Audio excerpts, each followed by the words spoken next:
old buddy's refereeing right now in Impact. Don't call him my old buddy, and don't even bring that fucking show up to me. How's that for a start to tonight's show? We're live, ladies and gentlemen. We are live. I got to get the comments up here.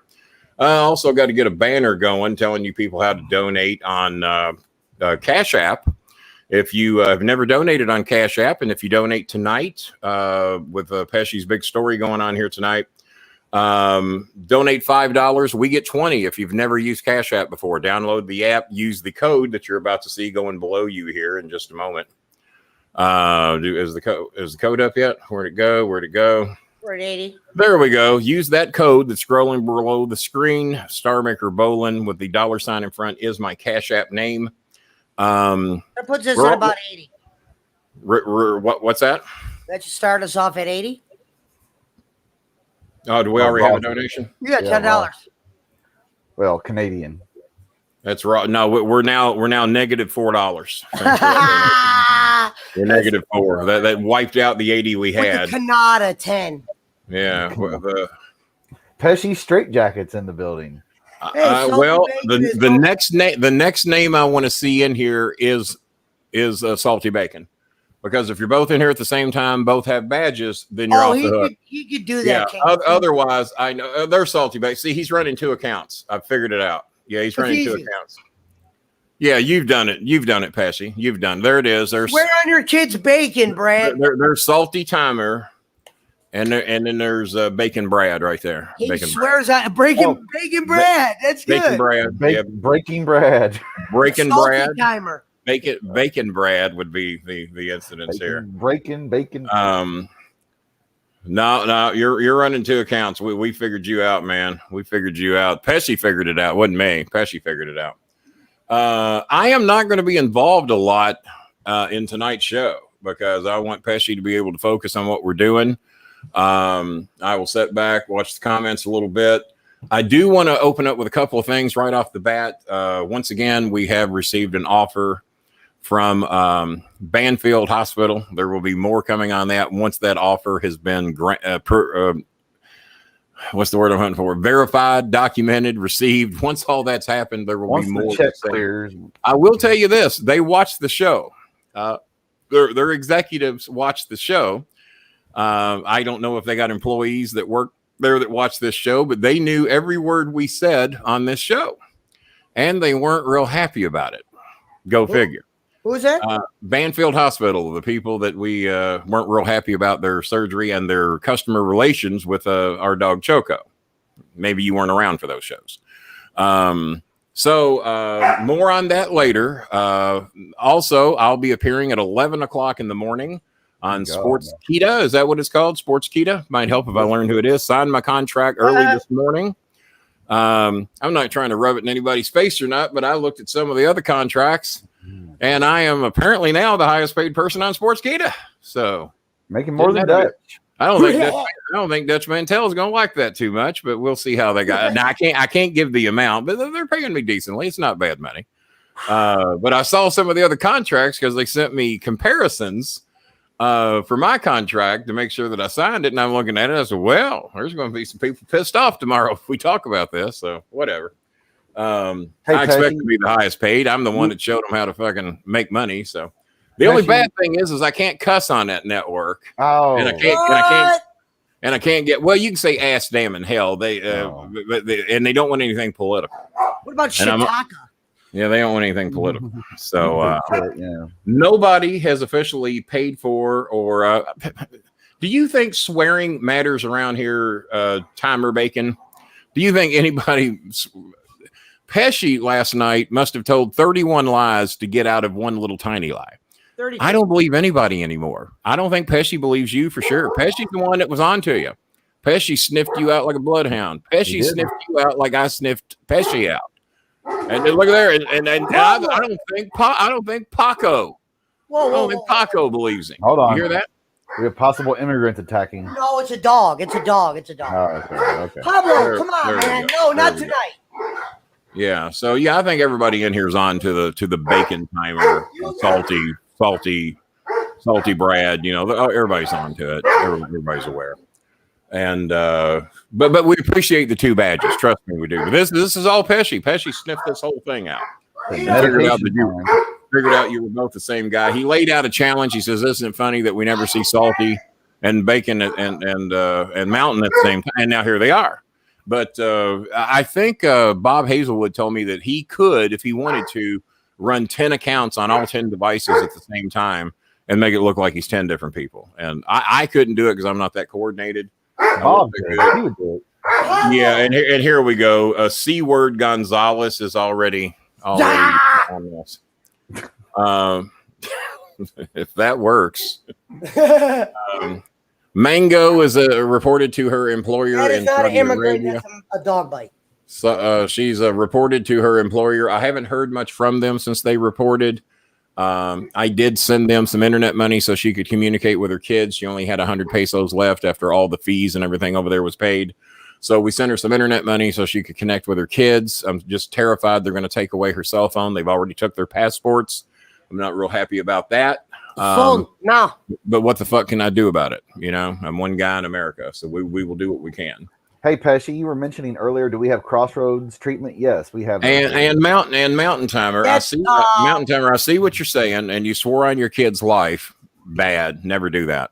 That's bad. But Pesci said, "Why would I lie?" After he told me 31 different lies. He tried to catch Donald Trump in one episode. It was amazing. He was on a good. I should have let him go because he was on a hell of a run. I should have let him go. Well, as the great Scarface said, "Even when I lie, I tell the truth." And but Salty Bacon, if you are not Salty Bacon wants to be you and a part of you more than the Perth pussy wants to be a part of me. No, it's the Perth timer. Perth timer. You never know. Timer. Might have got the money for a badge. Might have cashed in some of his rehab money or something. I don't know. But we don't talk about those people anymore because that's the attention they want. But either way, now is Salty Bacon is Salty Timer one of the big deal holders, or is he a jobber, or what is he? Anybody know? Jobber. Oh yeah, okay. Well, that all I was adds there up. for that show. It all adds up. Mountain Timer would never buy 2 main event badges. I mean, so it's all out in the open now. Well, he wanted to be like me. I got 3 accounts. He's got 2. AMC made one hell of a comeback tonight. Everybody gets mad when I don't talk about AMC. They're furious. As a matter of fact, Pesci suggested yesterday that if we become millionaires, to make it the AMC Alley, I think that would be the least we could do in honor to our good friends at AMC. I think we could possibly do that. Pesci said 117 to ship a TV. I don't know that it wasn't. I just know he didn't probably like ship $89. I was at an auction today, so tomorrow morning. Yeah. No one wants to be like Pesci, but you're here to watch Pesci. This is Pesci's show tonight, and here you are front row under both alter egos. He's here twice. Mountain Timer's here twice today. Where's Pesci's bodyguard, Sheriff? Best jobber motto, pen me, pay me. There you go. We got about 38 in here. I'm stalling for a little time. I'm trying to get at least 40 Go ahead. I'm getting my win going here. Tell your friends and relatives to tune in and see. This is the much awaited NutHouse story. We thought that Schmidt was going to Megan time us tonight. We thought we were going to be Megan timed. I like that. Megan timed because Megan didn't show up for her own charity show that she suggested. And you, the one, Schmidt, been pushing us the hardest. I've heard that you're making your biggest weekly donation ever in the history of donations due to your loyalty to Mr. Pesci. Well, that's what I'd heard. I mean, I don't know if that's true. Your old buddy's in here, the badgeless sheriff, who, by the way, next time he brings a sack of feed, next time Sheriff brings a sack of feed over here, we're going to have a badge laying on the porch for him just in case we don't interact and get the sheriff all badged up. So at least he will have one badge out of the 3 jobs he has that require a badge. Being on his show, the sheriff, and hopefully he's armed and dangerous over at the cemetery in case they rise up. There's about a dozen over there that rise up from time to time late at night. Found the sheriff, Ken. Yeah, they're okay. All right. Pesci told another lie yesterday. Remember, he said he didn't get his bowling club shirt. He actually sent me a video today, Paul, after I had called my printer and bitched them out for not sending Pesci his shirt, demanding that it be resent, and then before they resent another one, because karma is a religion. I've said it many times. I forgot who said it, But karma is a religion, and so I had to call him back, tell him not to mail that shirt because Pesci found it. I had 2 Pesci shirts, or I thought 2 Pesci shirts stacked on each other, and it was the Bolin. And one was a bowling club. Remember They don't normally make an error like that to where they would send a bonus one of another and take away one. They would just say, "Hey, we weren't able to print that or whatever," and that would be it. So do you need some? I'm getting close. I'm down to a half, probably the equivalent of half a bag. And like I said, when I know it's coming again, I will make sure. And if I know what time you're coming, if it's a little later in the afternoon, we'll go out on the porch and have a talk and maybe turn Scooby loose with no leash. No, he's done that twice this week. Did I tell you he jumped out the window?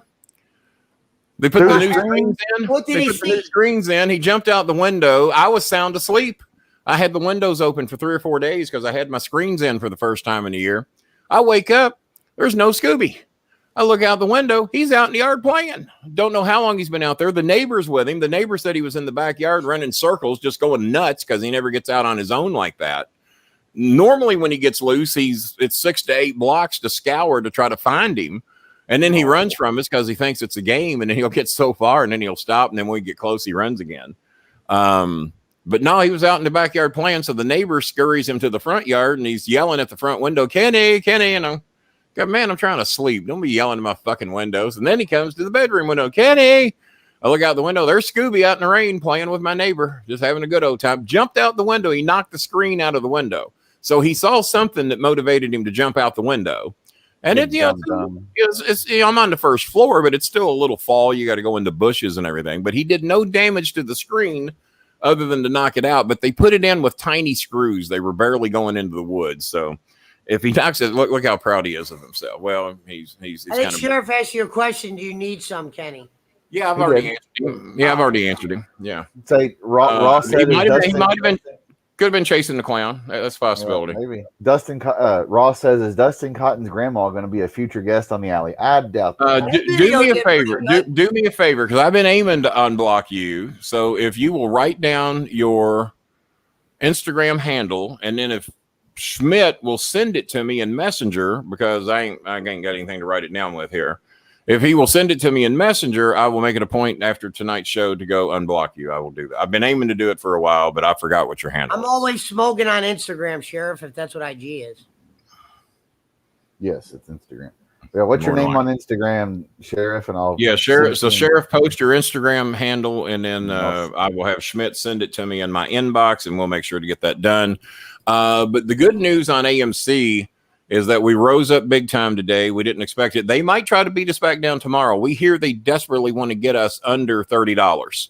If they're going to get us under 30, tomorrow will be the day. They borrowed 11 million shares this week. The other news coming is that the former head of Citadel has stated, guys, you're idiots. Quit borrowing all these goddamn billions of dollars. The inevitable is coming. They're going to win, and every fucking share you borrow against is money that you're going to have to pay out. You're idiots. Quit doing this. So the former head of Citadel says they're beat, and that they're just making their whole digging it deeper. The only way we lose is if we sell. Right. Well, none of the big dogs are selling. The pussies are selling. Good. We're buying what the pussies are selling. Fine with us. Sell all you fucking want. Many of my friends wrote me today, said they bought more today. I'm holding out till tomorrow. I got 2 insurance checks coming. A good chunk of it's going to go into AMC. And I think they're going to do everything they can. Saturday at 1, unblock me on. Once again, another one that didn't say please. He must go to the school of mountain timer courtesy. What up, Scott Ash? Yeah, because a lot of people just aren't very good at saying. Me and Chris were talking about that in the car today. That somebody told me something yesterday. Kenny, it was you, Schmidt. As you left the show, you said, Kenny, don't be mean to Pesci. It's amazing what the word please would have done. You know better. It was you. We're talking about you in the car today. That you, of all people, did not use the word please. And as Chris said, when my bosses at Bellarmine would tell me what to do, not shit would get done, and I'd disappear for 3 or 4 hours. If you say please, I'll knock a fucking wall down for you to make you happy. And I kind of feel the same way. I think Christopher, that's one thing he may have got from me. The word please will get you so far. But if you tell me shit, there's just something about telling me something that I never have took kindly to, even as a small child. Please, hey, Kenny, please go out there and clean the yard up. All right. Kenny, get your ass out there and clean that fucking yard up. Fuck you, motherfucker. I'm a kid. What are you going to do? Beat me? Oh, he just beat me. So, yeah, they would beat you back then if you didn't do that shit. Please give Well, Scooby Brad, away. why don't you please go back and blow Carl the way he used to like it? Why don't you do that, please? Please blow Carl. Keep Carl in a good mood because he donates more than you do. So please blow Carl the way he used to like it, the way you were so good at it. It's all advice. Take it or what advice did we get from the C word? No idea. C word. What advice? It's all advice. Oh, I think he means from me. Probably. I think maybe he means from me. You're known for that. Yeah, I've been known for that. Dad says he found you, D Lord. Did you write that, D Lord 5610? I did. I sent it to you. I'll find you, Lord, after the show. The Lord. That used to be my weight. That used to be my weight, 5,610 pounds. I used to be pretty close. Oh, Ken. All right, it wasn't quite that much. 589 pounds. Did you get the Yoko weight or no? Fuck yeah, he's right. Yoko. Here we go. Scott Ash, Kenny, please quiet down so Pesci can talk. He never gets to speak. Please almost all the time works. Fuck you, Scott. There you go. See, it didn't work that time. So I should say it doesn't work every time, but it gives you a better chance. It gives you. Please time out the mouthy timer. Yeah, he's already in here trying to dominate the fucking show. Hadn't donated shit. Oh, by the way, before I put the mountain timer in timeout, my boss, who I didn't even know watches this fucking show, the hotel guy that I work with, I call him my boss because he actually sends me a check that I got today. And we're up to 50 in here, Pesci.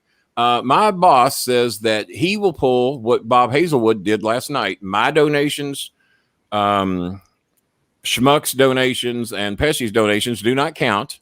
But he says for the first $150, he will match $150. And he said you can even show the screenshot of my donation to verify it. And he says once I see you guys have passed $150, you will get $150 from me. That way we can raise an extra $300 for the show tonight. He heard about us still needing to raise money for dog food, families needing rice, stuff like that. We did get Jeannie's electric bill paid, her water bill paid, bought a 130-pound bag of rice, all verified through Hazelwood, being as he donated a very large chunk of that money. And what else? Oh, and we're also getting our good friend Ice Cream. Ice Cream needs internet. Her laptop is basically useless other than to watch the 100 movies that Frank put on it for, unless she's got an internet connection. Well, they get a thing called free data, but that goes to their phones if you have a SIM card. If you don't have a SIM card, you don't even get that. Well, obviously, you can't, to my knowledge, put a SIM card in a laptop. So she can't do anything. I said, well, why don't you use your neighbor's data and we'll pay half of that? Well, the neighbor lives 30 feet away, and the internet they have is not the internet we have. If they get 50 megabytes, they're lucky. I'm here on 540 megabytes, and we still have issues. So we got to get her own internet, and it's 2,500 pesos installation. That's $60, $70, something like that, and 1,700 pesos a month. That's about $35 a month. So Bob and I are going to help with that. We're going to try to help get that going. If we can get some donations to help Ice Cream, because that helps Ice Cream do her work from home. She can get these government agency jobs that she's good at, and basically opens up her revenue sources very well. And if we can get that going for her for the first 30 to 60 days, that'll be a tremendous help for her. So we're basically looking to raise about $100 to get her set up on a good internet, pay it up for a month. Me and Bob will take care of the following month. I'm kind of speaking for Bob because I know he'll do it. And which is $35. Me and Bob go $17 a piece or fucking internet's paid. So if we can help with that, if we can help Mango stay on top of the kids situation, I sent them money already, and knowing that we'll do okay here. Well, we've already sent them money to get them more rice to go with their 100 canned goods, their 75 bags of noodles, all that good stuff. And Pesci asked me to stall, so everybody fucking calm down. And then I'm going to step back and turn these guys loose. So AMC's looking good. We bounced back big from when they damn near got us to under $30. We bounced back big today. They might beat us down again tomorrow. Do not panic. The next 2 or 3 weeks, I think, are going to be telling stories as to where we're going, because more and more banks see the economy. Did you see the economy was down 5.6% in a month? Those are record fucking numbers. Why is the economy tanking so bad? Because they're selling every fucking thing, trying to fight off AMC. AMC is single-handedly bringing down the economy because they won't let it fucking go. So that's good news. When we hear the economy's tanking like that, that means eventually the banks are going to want their fucking money. When they get their money, that's when we make our money. So yeah, it's bad for the country, good for us. So what do you do? Did you mail the shirt? On the porch in memory of the Pesci and the stew. In the memory of the Pesci and the stew. Not yet. Yeah, I think he's assuming you fucking guys are done. Gimmick infringement, Mr. Hazelwood says. And I spoke for Hazelwood, not even knowing he's in here, but I'm sure that if I needed $17 from Hazelwood, he'd probably be up for it. But if you guys can help us out with all the many people we're helping, we are strictly helping the friends of the show, and we have lots of them. We've helped over 350 families this year, fed over 1,300 kids ice cream, and the friends of the show and friends of the show who can be verified or not trying to fucking scam us. There's been a few, so unfortunately, I get hundreds of requests every month for help. But if I can't verify you, you're going to have to wait. Let the AMC money come in, and I'll help fucking people I don't even know. If you scam us out of $50, who gives a shit? But in the meantime, these dollars are precious, and I'm not going to turn down. In the meantime, is he on something? No, you said these dollars are precious. I like that. Well, they are. Right now they are. And we're helping the people we know and the friends of people we know. Those are the ones that we're helping right now. And this show is pretty good. Please mail Pesci the posters. Please mail Pesci the posters. Well, I kind of reiterated yesterday, but see, Pesci made me so mad. He might not get those for 90. He might get them for Christmas.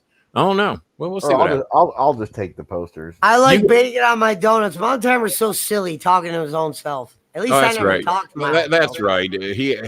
So the first $150, my boss Tony Cron is going to match that $150, so that way we can make an additional $300 in here tonight on top of whatever Pesci donates, which he's already made his. He donated $70 at the top of the show, just so you know. And Schmidt, I don't know what he's good for. I don't know if he'll make it public, but he's all, don't you shrug your fucking shoulders at me, you bearded bitch. And $2. Is that your minimal commitment? His story's a little fucked up. Hey, Kenny used to say, I don't want people if you ain't got $2, come on. So how much? Yeah, if you ain't got $2. So how much? What was the donation we saw in here earlier? We had a donation earlier. 10. I think it's the only one 10. we got. It was 10. And this is a special show tonight now. We've been begging for this one for a while. This is one. Pesci told me off air that this is a special show to him, and it's not going to be easy to get through. So I won't be interrupting. I won't be interrupting as much as normal. This will be the first time I've really told this story in a long time. So that's the first time he's ever told the story. And his mother didn't even really want him to tell it. She claimed that the stuff's in the attic, and I know the attic is hot. I didn't want, the paperwork's in the attic.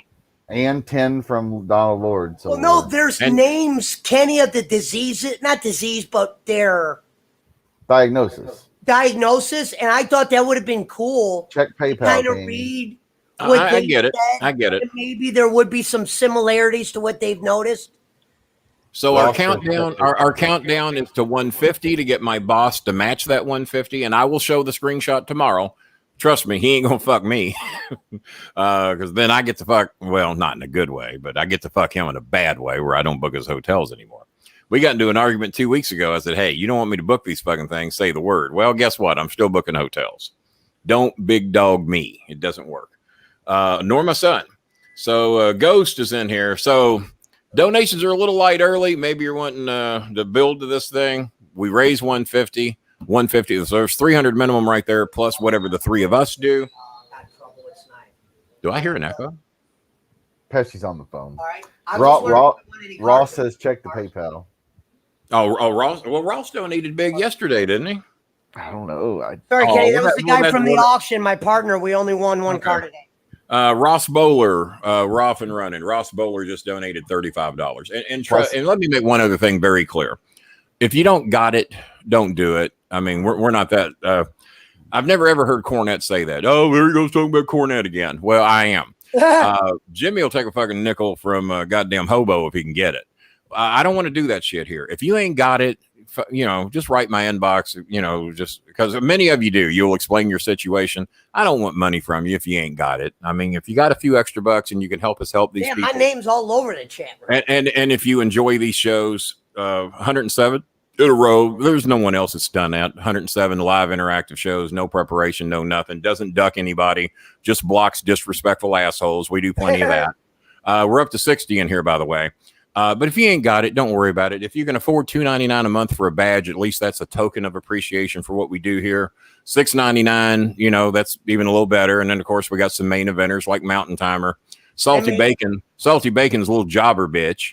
And you're 2 main eventers, right, Pesci? 2-time main eventer, 1 jobber badge. You might be the only Barry 2-time main eventer. Is the jobber badge. You might be the only 2-time main eventer in here. You might be. The 2-time. 2-time. Just like the dog. Oh, Chris said to tell you today, he says, tell the 5-time felon that he needs to be better at felons and he won't be a 5-time felon. Did you ask about the yes, food, I did. Coming up here? I did. And he says we will have to think about whether we want to do a 12-hour round trip drive to Cleveland to do that show. But we're going to put it up 10 minutes from the J, Ken. Okay. All right. Well, we're going to put that under consideration, and maybe me, you, and Chris will go down and play home run derby at the Jake. Yeah, I'll like I said, I'll pay for your guys' meal, you and the Prince. I already told you. You going to pay for us every day we're there? Huh? For food, sure. I mean, I'm not going to buy you like a hat with like a middle finger thing, you know, the #1 Cleveland or... Yeah, sure. I don't think they have. I'll take you out to dinner every night you're up here. That's fine. That's we can go to Wahlberg's. If Chris Bolin won't go, maybe me and Chris Schmidt will go. Wahlberg's brother opened a burger place. You know what? If I can't talk the Prince into it, maybe me and Schmidt will go. So who's going to watch the dogs if you and the Prince go, though? The Prince. Well, if the Prince goes, yeah. I guess. Oh God, I didn't even factor that in. All right. Wow, that's a good factor. I guess. All right. Well, I've killed damn near half an hour here, and we lost 11 viewers. We were up to 60 at one point. Maybe they were just peeking in. Heard me talking about donating when they ran. Yeah, they heard me talking about. They heard me talk about donating. Now we certainly we prefer the Cash App donations and the PayPal donations because we get the majority of that money for sure. YouTube, we're still trying to figure that out. So if you can only donate on YouTube, that's great. We prefer PayPal. We prefer Cash App. But if you have to donate here, that's fine too. Any way we can get it. We just know exactly what we're getting through Cash App and PayPal. So, and if you donate as a friend, we get 100%. So let's at least raise that 150 in here tonight. So my boss will have to pay his 150. He's already committed to it. I know he'll do it.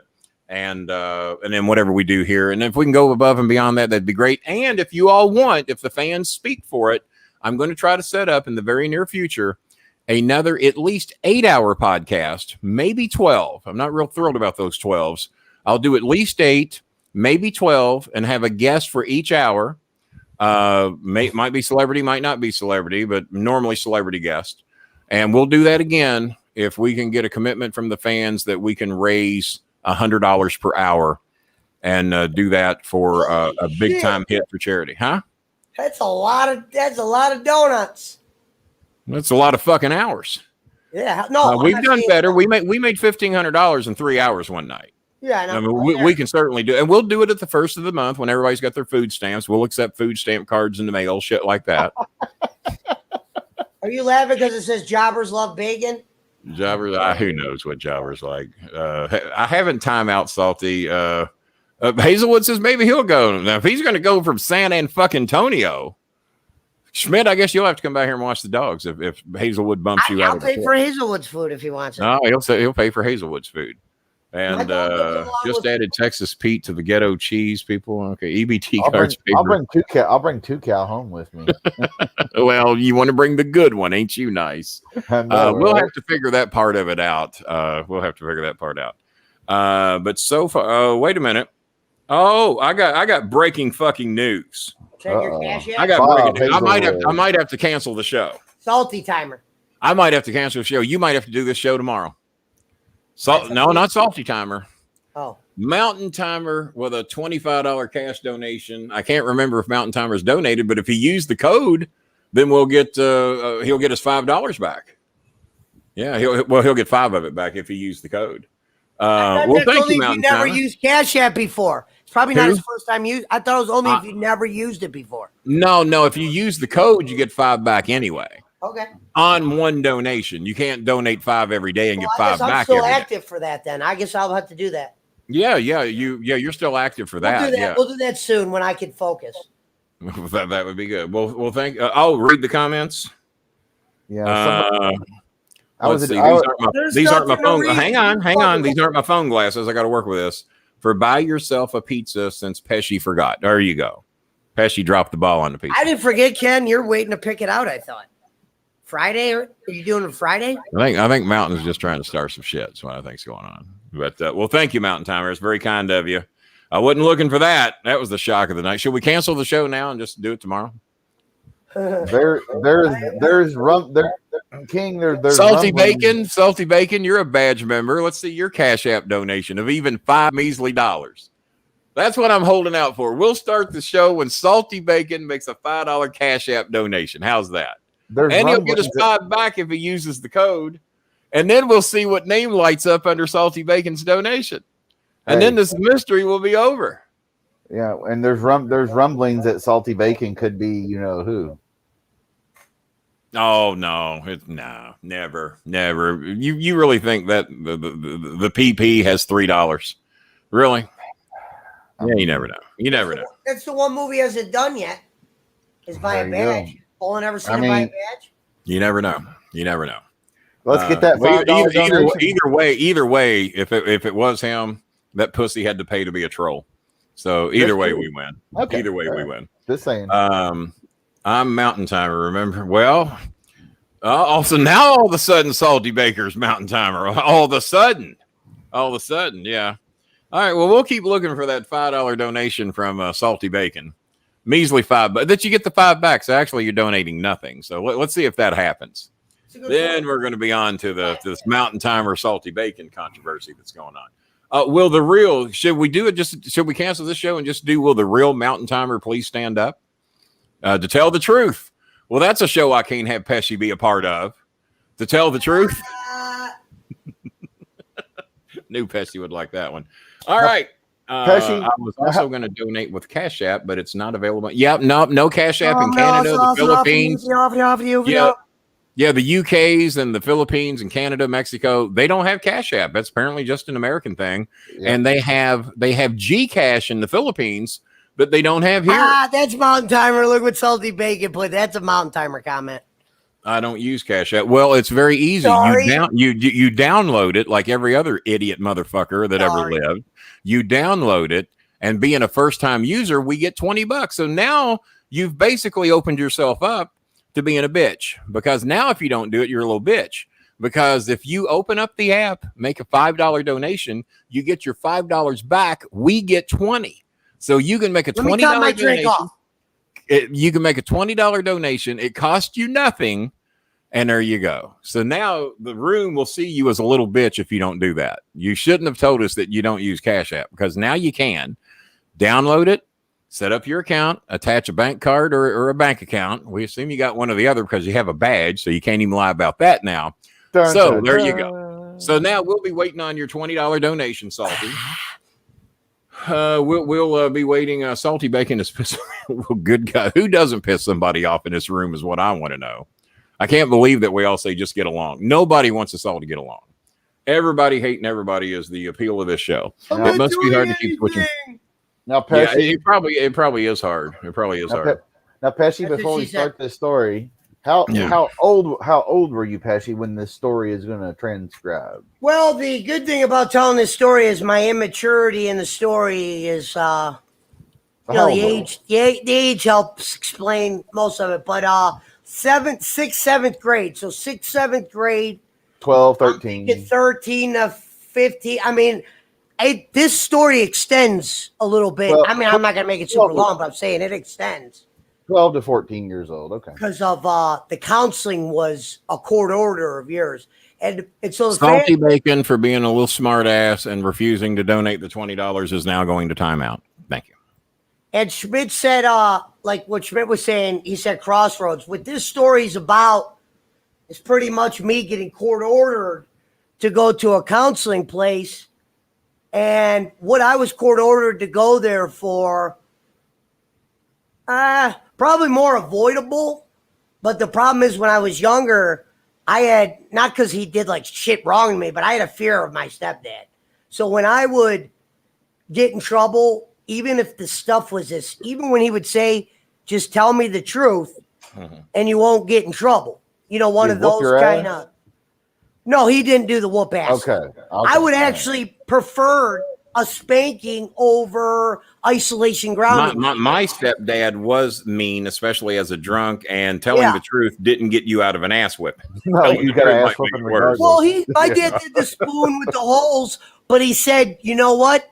That doesn't bother him because I'll be honest, I oversold a hit. I oversold a spoon hit one night, Kenny, to make it look like I was getting a little bit more punished. Oh, I always did that. Yeah. Oh, I'd cry like a little bitch. Well, because that got me out of getting grounded for the weekend. And if I got grounded on the weekend, he would take TV away. Let me tell you about one of the beatings I got. One of the beatings I got. Me and Janice were playing early in the morning. Mom and Dad were trying to sleep in. Me and Janice are making noise in the other room. God knows doing what. Playing with the little electronic toys we got for Christmas. And next thing I know, we woke Mom and Dad up. So they come in there and we get a whipping. We get a whipping because we woke up Mom and Dad at 11 o'clock on a fucking Sunday. So Mom goes back to the bedroom. Mom came in, delivered the ass whipping to me and Janice for making noise at 11 o'clock on Sunday morning. I hear Dad in there. Why ain't Kenny still crying? Well, you went easy on Kenny. Well, see, I was Mom's real child. Janice was, I'm sorry. I was the stepson to Johnny. Janice was his natural born daughter. So Mom went easy on me, put the whoop ass on Janice. So Mom had to come back in and beat my ass again because I didn't cry enough the fucking first time. So I see where you're coming from. Sell that fucking beating. Bleed if you can. Juice. Whatever you got to do. Well, when I oversold it and he I wish I had that on tape, the noise I made for the final hit. It was so bad because it didn't really get me. I was starting to get used to it almost. And then he goes, I caught that. And he goes, no spoon hits. You just go straight to your room. And then that was the one that got me every time was the best punishment my family ever gave me is I was a straight A student for a long time. And then I brought home a B- when I was in the sixth grade, and they took my television away from me for 9 weeks.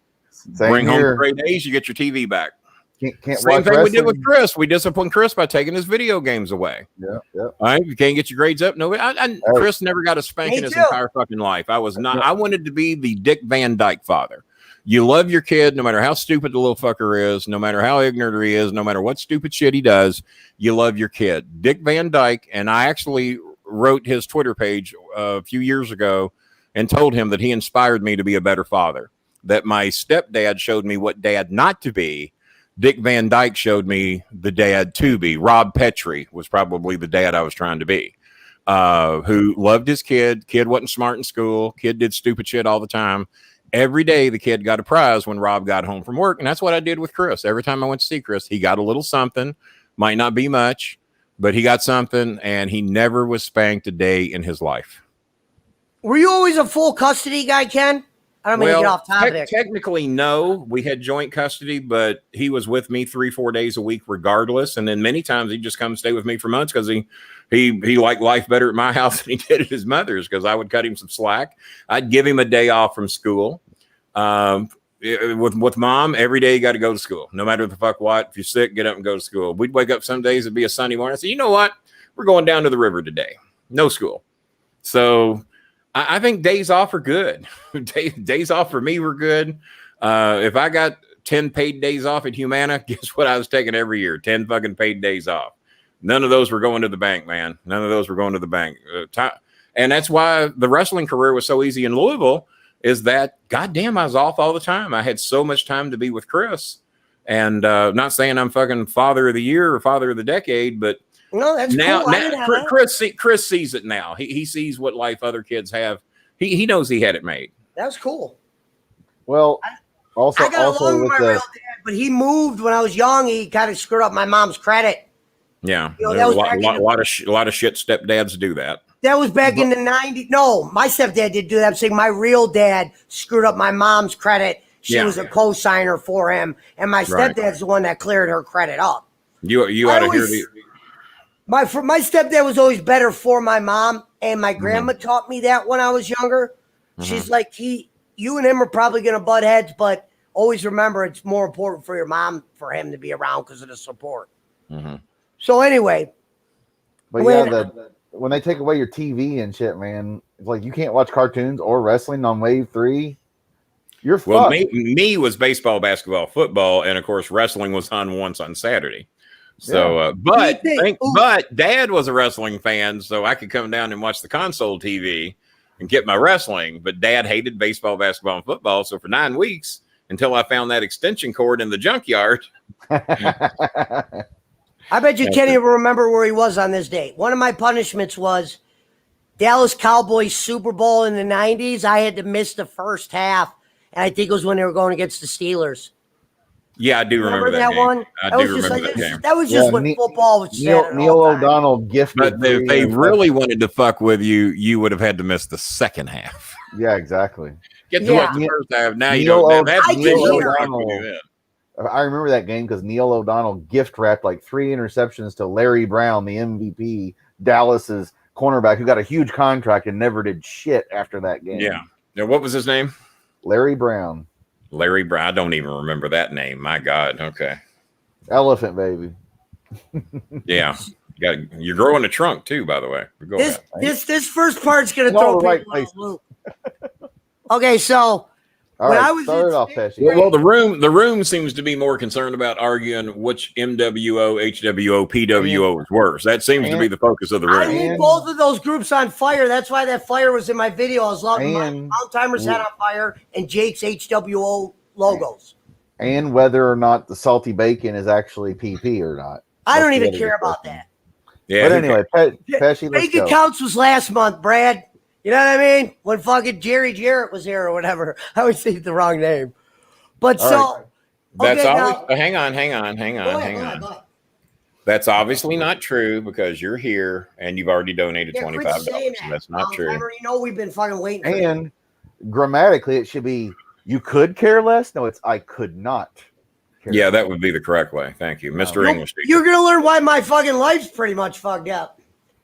You know what I mean? Or at least Bolin is Nurse Ratchet. I'm Randall P. McMurphy. Yeah. I always said, though, when I would screw up, the one thing I would learn to do is live with the screw up. Mm-hmm. Meaning I'm not much of a dweller. It'd be like, Mike, you just ruined your life yesterday. Yep. Well, now we got to go forward. You know what I mean? I used to hate bringing it up. That's why I said or commit suicide. What the fuck is there look for? I mean, why would a parent ever say that to their child? You just ruined your life. I mean, I've heard parents say that to their daughters who get pregnant. One thing my dad said. Oh, really? You did the thing that kind of naturally every girl does eventually in most cases. Oh my God. Yeah, you might have done it younger than some other girls. Some of them do it older, but yeah, you ruined your life. All right. Well, I guess no sense living now. And if you're around Kenny Bolin or Jerry Lawler, it's going to be much younger than normal. I mean, allegedly. All right. So I'm going to right now say what the biggest mystery in my entire life is. I was in the kitchen this morning trying to think of a reason for what I'm about to tell you. And I'm like, you know what? I couldn't even really tell you to this day why. Okay, so let me get to it. In sixth grade, I decided to play an instrument. I was obviously the most immature kid on the planet when I was in sixth grade. All right. Not happy about it. And what kind of would, like I said, would always get me and my dad in trouble is one time I had a full mouth of milk. My stepdad happens to be looking at me. I don't even know it. Glad you said milk. This is when I didn't like milk though, Ken, and now I love milk. Oh, okay. All right. So it was one of those, drink your milk.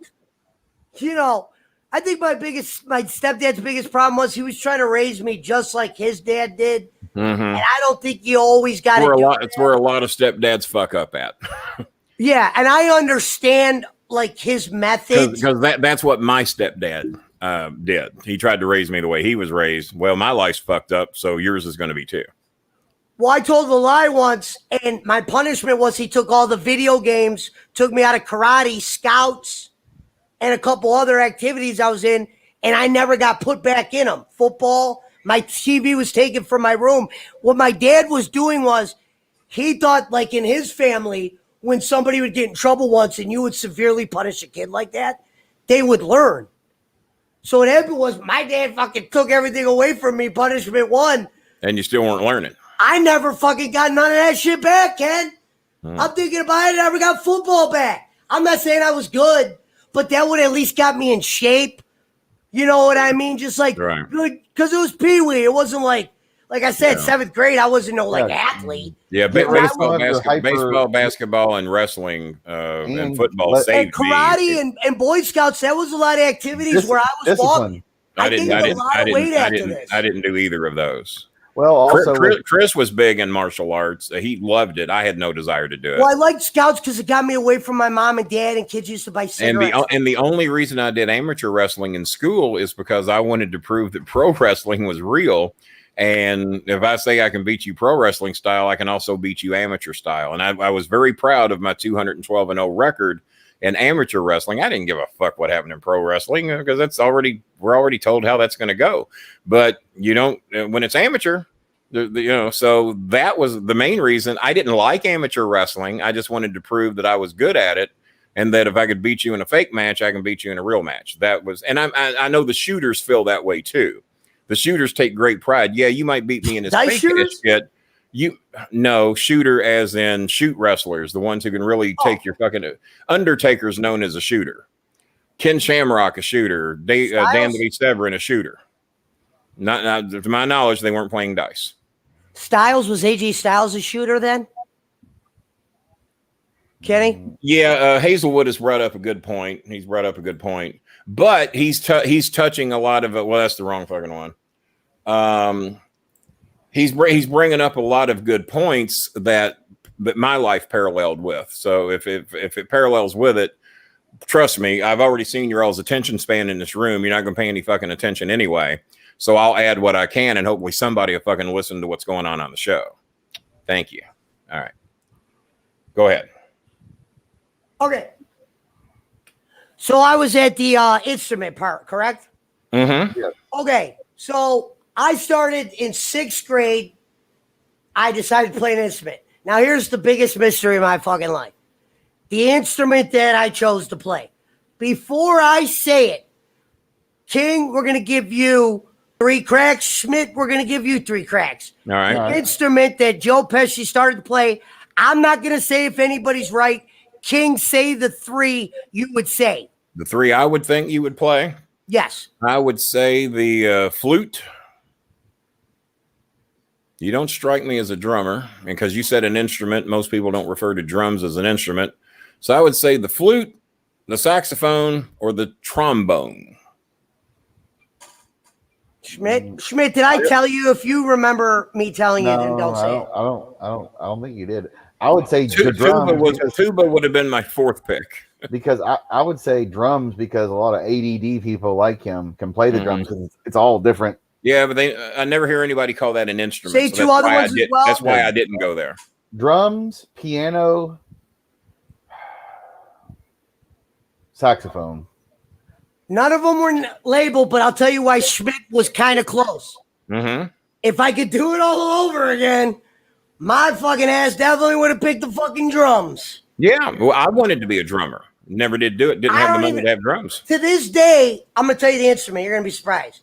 Mm-hmm. Kenny was teeter-tottering. I played the clarinet. Mm-hmm. Okay, that's cool. That's in the ballpark. But it's in the, yeah. But as you heard me say, I would have picked drums, but no one ever calls drums an instrument. I play the drums. I don't play an instrument. I play the drums. So that's why I didn't go with drums. A question asked by many doctors. Michael, why did you pick the clarinet? And this is something I used to tell them that was a complete shoot that they would always question in the beginning. That's why I said this was one of the early mind fucks. I was just assuming you picked something you blow on, but go ahead. Oh, it really wasn't because of that, because I started thinking, why did I pick that instrument? Yeah. I still to this day don't know why I picked the fucking clarinet. You still don't know? Don't know. Because I'm thinking I would have picked, why didn't I pick the saxophone? Why did I pick the drums? I never had a desire to do any of those, but if I ever had wanted to play anything, I in my head thought I would have been a good drummer, and I would have loved to play the guitar, but being left-handed, I didn't have anybody that could teach me. But I would have loved both of those. And I was pretty stupid. I was like, how would I even know what a clarinet was at that age? 13, I knew what a clarinet. I'm like trying to think back. I'm like, what made you say, let's play the clarinet? And I had to have been 12. I was like, I remember thinking, like, was there a girl there? Definitely was no girl. Mm-hmm. But anyway, to go on, I start playing the clarinet. In the band class, they separate the kids by last names, alphabetical, and if you're playing the instrument. So if there's 4 clarinet players, they're going to be sat alphabetical. There was a kid that was in that class. I want to say, now keep this in mind when I'm telling the story. I've never been in a physical altercation in my entire life. I've never put my hands on somebody unless it was like a pat on the back or something. Mm-hmm, Yeah. mm-hmm. So I'm 12. I am arguably, like the people say at Fairfax, the most immaturest kid they ever met in their life, they used to say. And that was in Fairfax. And I don't remember like shit I used to do. I just remember my mom telling the stories of like the, and I just remember always being grounded. And it almost felt like when I would go to school, that was the only time I wasn't fucking locked up in the room sometimes. But this is where it started getting me in trouble. I'm going to teach you why, A, you don't fuck around with a cop's kid. I didn't know he was a cop's kid. For starters. Yeah, that doesn't sound like a good idea, but go ahead. But I'm going to tell you the most fucking, I don't know if this was, when I get to the end of this story, I want to know, did the kid plan this? Did the dad plan this? Or was this just dumb luck that this shit fucking happened to me? So, long story short, the 6th grade part. This kid would sit next to me. He was kind of like, it's hard for me to say nerd because I used to play all these card games and all this weird shit too. But this dude was like a nerd, I guess. To me, I never got along with this dude. What year did you get big in playing cards? When I say cards, I'm talking like Magic and poker. Oh, okay. All right. I also wanted to learn Magic, and I couldn't. I never was good at that either. Hey, Kenny, when you were younger, remember when they used to pick the poker games like Midnight Baseball and shit like that? Mm-hmm, mm-hmm. My uncles used to play it with pennies, and the grandmothers would give us money, so it was not like we were gambling. Yeah. Yeah, there's a lot of that. So, one thing I would like leech on at school, and this was not a good thing. Okay. Was if I would say something, let's just say you got a room of 17 people. All right. I say something idiotic. If 2 people would laugh in that room, usually I would just like home into that laugh to where I was like, all right, there's the audience. And for some reason, I would always play to that. Like I would like to get a laugh. You know what I mean? For me, that was like a win. I was like that too. I got emotional high from getting the class to laugh. Even if I knew I was going to get in deep shit for it, I loved being the class clown. I had no problem with that title. Knowing my dad, like I said, I was never scared of anybody except my dad. And it wasn't because he beat the shit out of me. It was just, man, he was just, I was scared of my stepdad because he beat the shit out of me. So we had different motivations there. Yeah. So, okay, all right. I almost lost my train of thought again. Okay. I noticed. So basically, in a nutshell, I would have to go in this band class twice a week for the whole school year. Now, let me put this in your head. All right. I would get into it with this kid probably twice a day, say stuff. Usually a comment I would make would be a little bit more harsher to where it would get some laughs. Yeah. You know, people around laugh. I never physically touched the kid. You know, the sad part is all that kid had to do was get up and go, you know what, Mike, you fucking asshole? I'm going to call your fucking dad if you say one more fucking thing to me. And I probably would have been like, yeah, fuck that. Yeah, you know what I mean? I get it. Yeah. I thought he was kind of like taking, what's that called when you like, you see somebody's like not going to fucking put a knife in your neck when you're like making fun of him. And it wasn't like he had this guy didn't have no deficiency or nothing. It was like John Stamos and I was like the dude from Weird Science, Chet. You know what I mean? It's just like 2 guys from the opposite ends of the spectrum kind of going at it. Hold on, let me calm my voice down a little bit. I hear me getting loud because I got the levels now to check my thing. All right, so hold on. Let me grab this. Okay. So pretty much the whole year, if you want to call it pick on, that's fine. But that's because I truly didn't think the way that I found out this. Yeah, we'll get there. The way I found out I was bothering this kid, you would have thought I was fucking Jack the Ripper or whatever those motherfuckers are. I'm like some crazy maniac, fucking out of control, can't be stopped. Yeah, let me get to that part. 7th grade comes along. So I just did a full school calendar year in band. You know, any kind of trouble I got in, minor. Not that, you know what I mean? We're 6th graders. If it was serious, they would have got me the fuck out of there. I used to make people laugh on, what's his name? But people used to, I remember the way I used to clown on this dude, the shit that would get said about me on the bus, which I used to be able to just bounce off because I used to like sitting with those kids. And eventually they stopped saying it. Oh, yeah, he doesn't give a shit. So you know what I mean? People would say way worse stuff to me or do way worse stuff to me in the hallway. And I used to get it about you and let Pesci tell his story. If you don't mind, let Pesci tell the story. When you said this is all BS, that was fucking enough. And let Pesci tell a story. This means a lot to him. Let him fucking tell the story. All right. Let me tell you one of my early hustles, Kate. And this was so dumb. You may get a kick out of it, but I might. This is stupid as hell. But I remember it used to make everybody used to get happy. Even the kids that would hate me used to get happy when I do this. Look. Yeah. You know what? Would they have? Did they have it study hall did they call it study hall when you were a kid? It was study hall back in the 70s. Yeah. I was at a school. I mean, I guess you could call it a Republican school because it had AC, shit like that. And it was like, you know, a real night school I would have never went to. It was like my stepdad had me in there. No, wait a minute. Why would that be a Republican school? I went to a nice school. Well, but then again, we did have a lot of Republicans, but it was because we were in country bumfuck land. They were Republicans. But we didn't care or even know what Republicans and Democrats were when I was in school. No one really gave much a shit about that until Trump got in office. So we didn't know who were Republicans and Democrats. But we were in a Republican-ran county. You know, we were a rich country bumpkin county created for Republicans. Yeah. Go ahead. Okay, so where was I just at? You know, where was I just? I said I was talking about the teachers. Hang on. You're at the fancy school. I'm at the okay. The cop's kid, you're fucking with him. And Gotcha. Okay. So one of the main reasons I wanted to go into band was to get out for the football games. You get to march on the field, still to this day, can't tell you why I played the clarinet. I'm like in the kitchen earlier, probably from like 6:10 to like 6:40.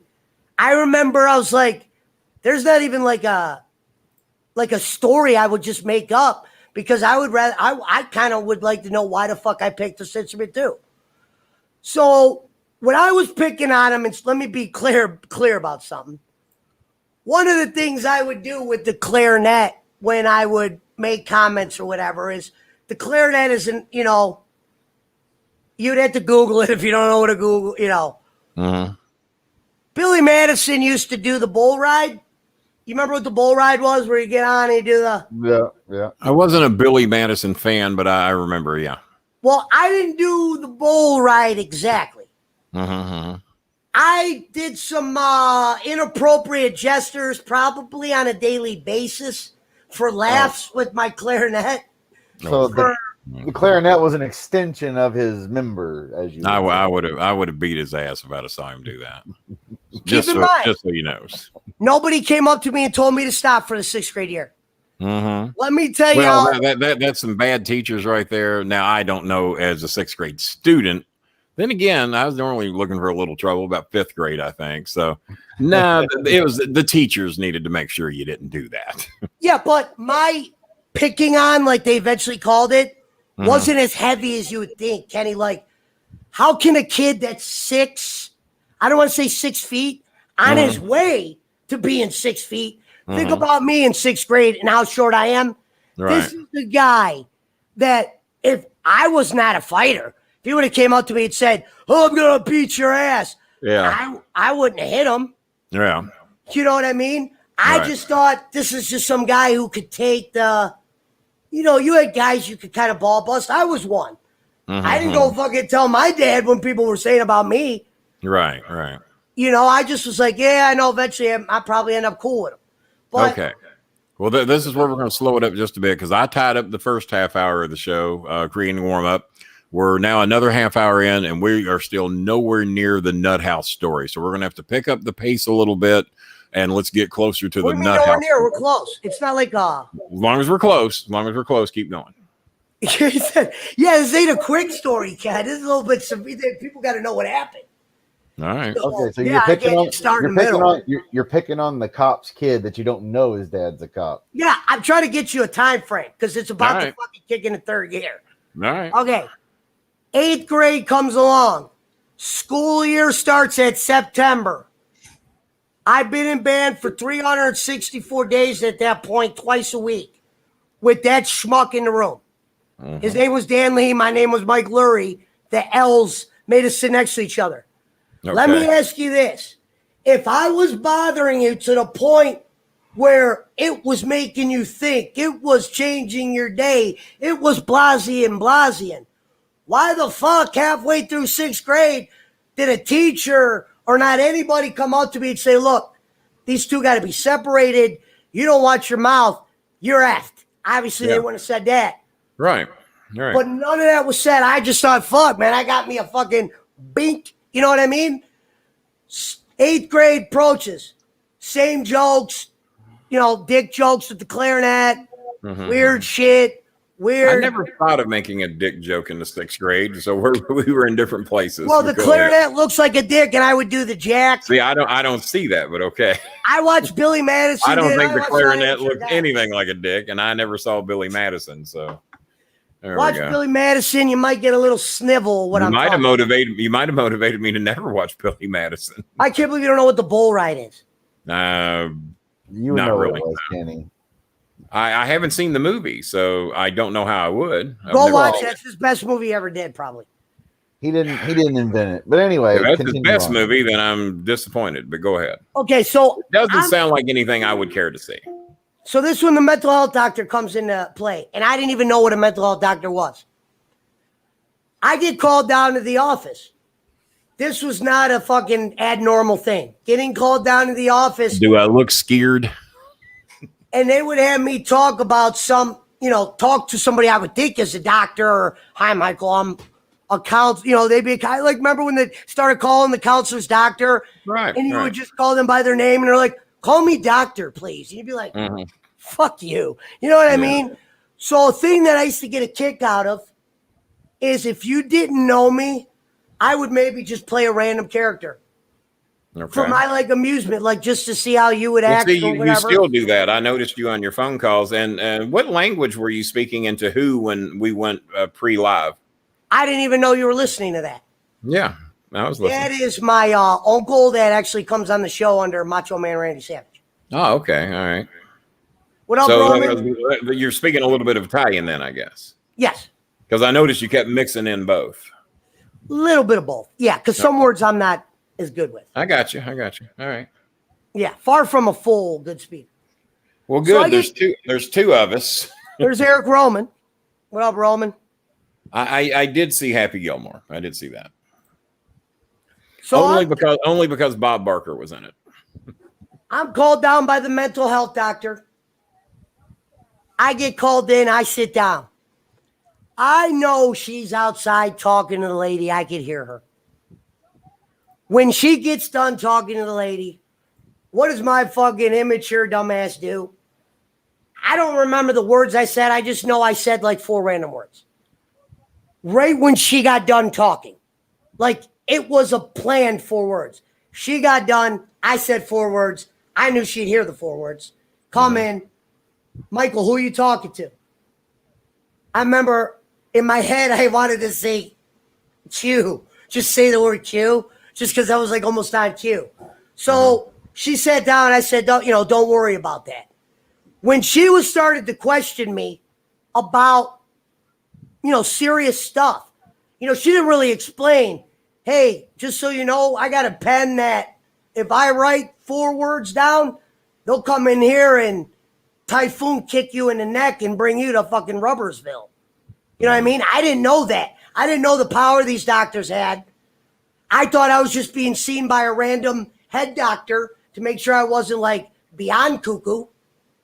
But I would play off with these doctors like they would show you a picture and they'd be like, what do you think of this picture? Like, assess the situation. And I wouldn't say anything like crazy, but I would just say something that was so nuts. You know what I mean? Where you're like, he's either so fucking you weren't with saying anything crazy. You were saying shit that was nuts. Okay. Yeah, maybe I'm wrong. Man, this is a tough. This story's fucked. I said my life got fucked because of this. All right. Well, we're waiting for that part. I had to tell the story leading up to it, Ken. This is not going to be short. So they had me meeting with this lady once a week. Let me tell you what's going on behind the scenes. That kid and his dad, I don't know why they waited a whole year, a whole summer. That was my question to people. Did the cop just say, if he doesn't take it to another level, just let him keep building that? Do we let him build that for the whole year? So when we bring this story forward, we make this dude out to look like the most fucked up individual that was ever in band ever in that school. And I'm being dead serious when I tell this story. This is I always thought the band members. I always thought the band members were a little different birds to begin with. They weren't kind of like the rest of us, or at least that was my perspective. I'm sure the band members felt differently, but we always, a lot of times, some kids. I wasn't one of those people that made fun of people, but you would probably think otherwise. But they got made fun of a lot because they were different birds. The calculus kids, things like that, the smart kids, the nerdy kids, they always got made fun of. And band members were looped in that group, or at least they were at Oldham County. Yeah, this was definitely one of those. Mountain Timer thinks band members were cool, and I would think 90% of Oldham County students didn't see it that way. I was gone within the first month. Band were the geeks. After about 4 meetings with that lady, my parents had no idea I'm meeting a fucking pretty much a shrink that can write a court recommendation. And in the county I lived in, those recommendations by those doctors usually stood. You know what I mean? It was usually when those type of doctors wrote A, B, and C, a judge didn't just go, well, the parents say he's going to be fine. They usually went with these doctors. You know what I mean? Teddy, you know what I'm talking about? Not exactly. I'm talking about if a doctor writes a recommendation for you. Yeah, the court doesn't necessarily have to take it. Right. This doctor's going to give his recommendation of everything he thinks I am. Okay. Okay? Now, their county, the court believed everything they said. Take you out of your parents' custody. Or make you go to a facility, and if you don't go, you get incarcerated. I have no idea. They were going to incarcerate you in the 6th grade or the 8th grade? No. Let me get there. I'm about to get there right now. I'm meeting with this lady. What she's doing is what would be called a pre-sentence report, where she was going to give her recommendations of what kind of treatment or what's wrong with me or blah, blah, blah. Meanwhile, the cop and his dad, because the kid's dad was a police officer of the county we lived in. Respected state, city, or county, or do you remember? The county. It would be like, Gotcha. Just a normal cop, but had a lot of, this is in the 90s, no video. Usually when a cop said went, heavy then. Remember in the 90s, if they said you're fucked, you're fucked. Yeah. Yeah, there was a time. There was a time, yeah. Yeah. You know what I mean? I'm not comparing myself to anybody. I just said, I got a lot of shit. So my dad gets a phone call. My stepdad. You need to bring Michael down to the police station. The police station the kid's dad was a police officer at was the county directly next to ours. I lived in Menor, which is a suburb of Cleveland. Okay. 25 minutes from Cleveland. There's a little city next to it called. So you're a lifelong Cleveland guy then. Growing up Menor, though, it was a suburb of Cleveland. Like Same thing, like LaGrange is a suburb of Louisville. I mean, to not you the would same be as say Louisville. Cleveland. To the kids up there, you wouldn't say you lived in Cleveland if you lived in. When I would travel around the country, where are you from? I'm from Louisville. No, I'm from LaGrange, but nobody knew where the fuck LaGrange was. So you said Louisville, you would do the same thing with Cleveland. But go ahead. I'm from Menor. Where the fuck? So go ahead. I got you. My dad gets a phone call. Remember, minor at the time. He gets a phone call. He has to bring me down to the police station. I remember where I was sitting when he came and got me. Because I just, when you go, you ever been on a roller coaster, Kenny? Many times. And you go down that hill and it gives you that butterflies? Even road coasters with Cornet that I tricked him into getting on that he thought were slow that were not. That's another show. I used to get butterflies when I get nervous around As a matter of fact, most of the roller coasters I've ridden were in Ohio at Kings Island. Yeah. Yeah. No, it's and I've been, what's that big park y'all got up there? Sandusky? Cedar Point. Cedar Point. Yeah, I've ridden roller coasters there. Yeah. So my dad told me when I was up there for SummerSlam, I rode some roller coasters there with Chris. They were very vague to my stepdad on phone. He comes up to me. He goes, this is so fucked up. He goes, tell me what happened. He goes, maybe this will go a long way. You tell me what happened. When he comes up there, he tells me we're going to the police station. I didn't have one fucking clue what I'm about to go to the police station for. All right. Not the slightest bit. I was never approached in school by a teacher, security guard, anybody. This kid always sat right there. Which is where they definitely dropped the ball. Exactly. I'd agree with that. Sat right next to me forever. I just thought he didn't care about the shit I was saying or the immature shit I was doing. Mm-hmm. We go into the police station. My stepdad, they pull him in the room first. I remember when my mom didn't even want to go. She was like shaking. I didn't even know what the fuck was happening. I was shaking. I was like, what the fuck is going on? Then I saw the kid, Dan. The kid's name was Dan Lee. I saw Dan with this guy that was not dressed in his full cop uniform, but he was dressed like he wanted you to know he was a cop. Mm-hmm. Yeah, you see those from time to time. Yeah. We're like, damn, that's his. Like I was at Aldi today, and my shoes got complimented by a guy packing heat in Aldi, and knowing he's a Trump supporter, knowing he's pro. I'm always baffled when a guy has got his gun strapped to his hip in fucking Aldi, a 4-aisle grocery store. But he was very friendly. He was complimented my shoes and come up and talked to me for a little bit. And Chris was good. And then when the lady behind him, we said, "What do you think of those shoes?" She said, "Those are hideous." And I'm wearing. I'll go ahead and show them. I'm wearing my Thunder shoes. But a guy packing heat come up to compliment my shoes today. And I'm thinking, you're wearing a fucking gun in Aldi, but you did compliment my shoes. So I had to find a happy medium. So I doubt Sheriff Wydat wears a fucking gun in the grocery store. So it kind of threw me off a little. Well, he's probably carrying one. He's just not carrying on his hip. This was on his hip for everybody to see. So everyone knows he's got. And he's probably about my age, a little younger. So who knows? What do you do? Okay, so who knows? I don't know one libertarian that carries a gun, but that's just me. But go ahead. Okay, so I see the kid and his dad. I know something's crazy about that, but I don't exactly know what. What's crazy was I was outside that night. I remember it was probably 323 days later until I ever saw any of my friends again, and this is before I got locked up. So my dad goes in. He comes out. He almost looks like he saw a ghost. Mm-hmm. He pulls me to the side. He gives me a chance to say what I did. Okay. I'm thinking all the shit I did in my head. I wouldn't even have had the balls to do that in front of my stepdad. You know what I mean? Now, are we leading to the point to where one time you told me that in school you told some 13-year-old girl you wanted to fuck her? No. Okay. All right. I'm about to tell you how I got fucking court ordered to fucking be in All right. I remember you telling me that you said that once and you were blown away by how much trouble you got in. Oh, that was when I got kicked out of a behavioral school. That's not the story I'm telling now.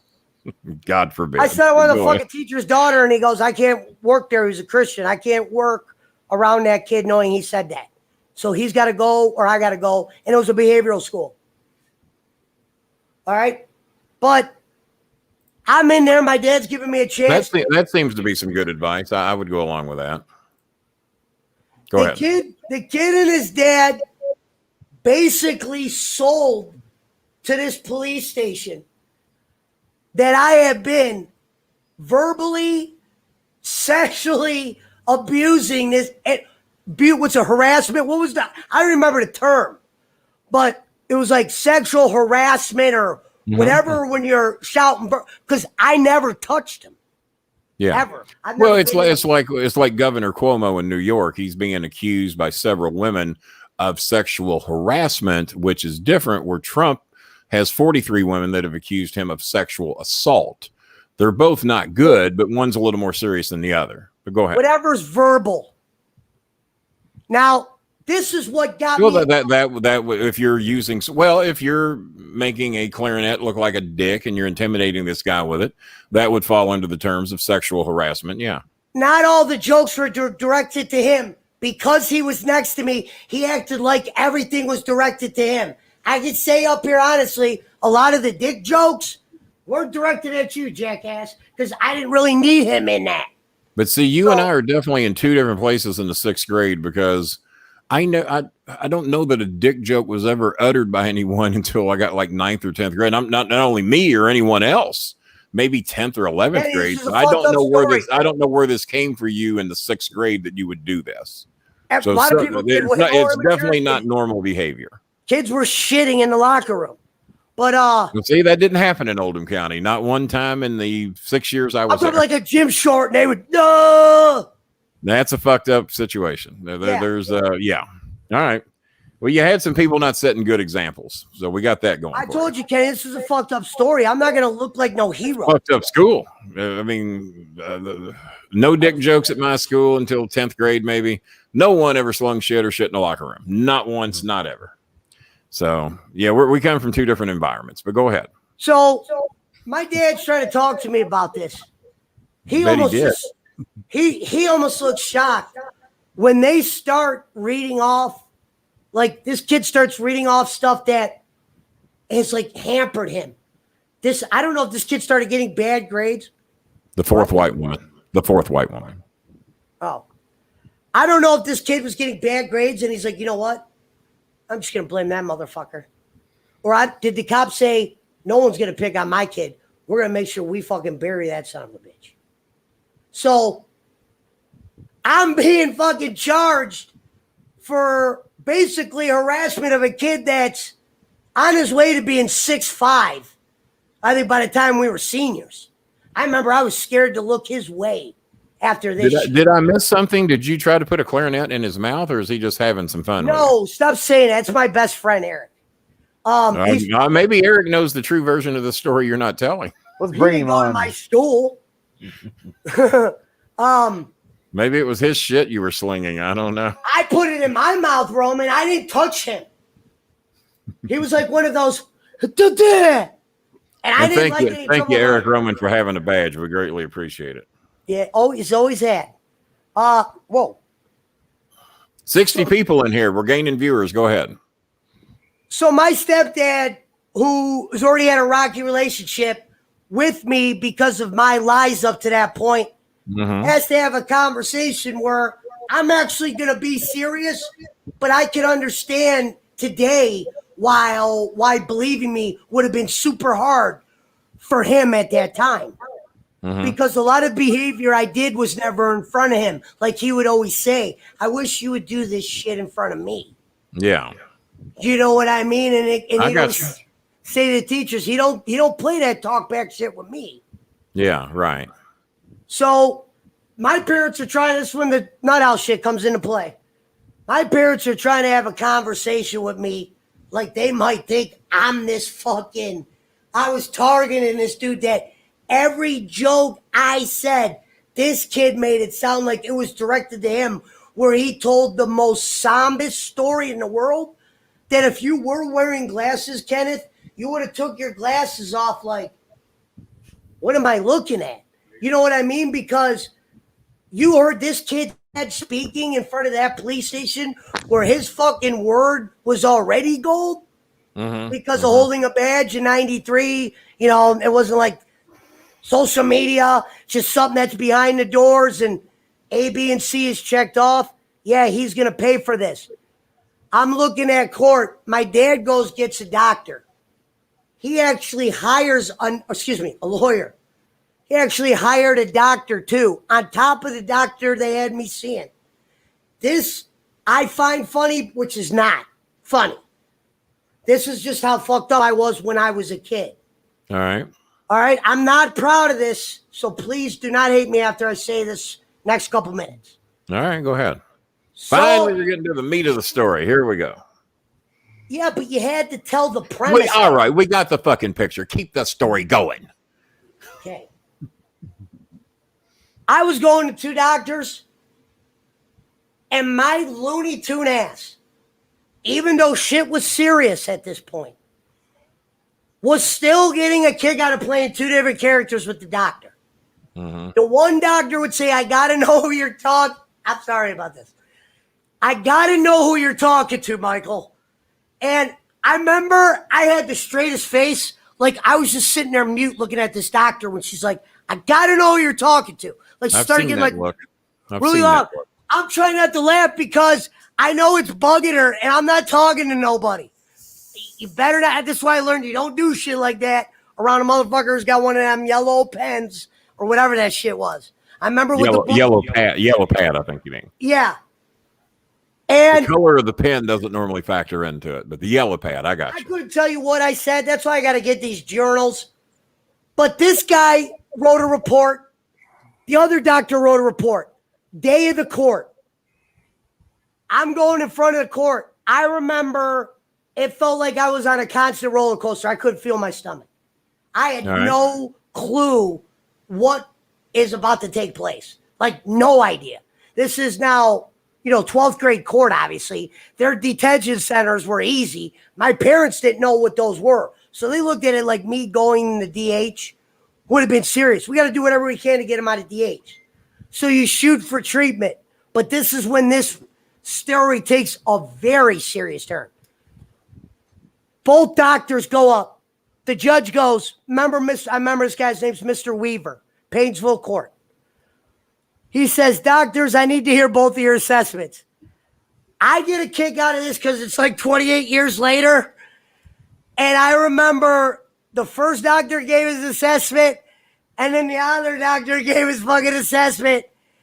And from those 2 motherfuckers' assessments being so fucking different, they put another assessment together because of what I did to both of them that really landed me in a hole around some Looney Tunes. So this is how it comes. I can't believe I went to court over this shit. The judge wants me to admit what I did. And they kept thinking it was because my stepdad was in a room. I couldn't say what I did. I didn't know. I didn't want to say I sexually harassed this kid because the reality was what I did was wrong, but I could have been stopped. He wasn't pinpointed. This was a dark alley. I was weak and a chubby kid. This kid definitely wasn't slow. Now, when you say chubby, how tall were you then and what did you weigh? I don't remember the weight, but I was a chubby fat kid. All right, good enough. Close enough. Where I used to be called Chunk from Goonies. Maybe you would have thought Mouth. No, Chunk from Goonies. No, I didn't watch Goonies either.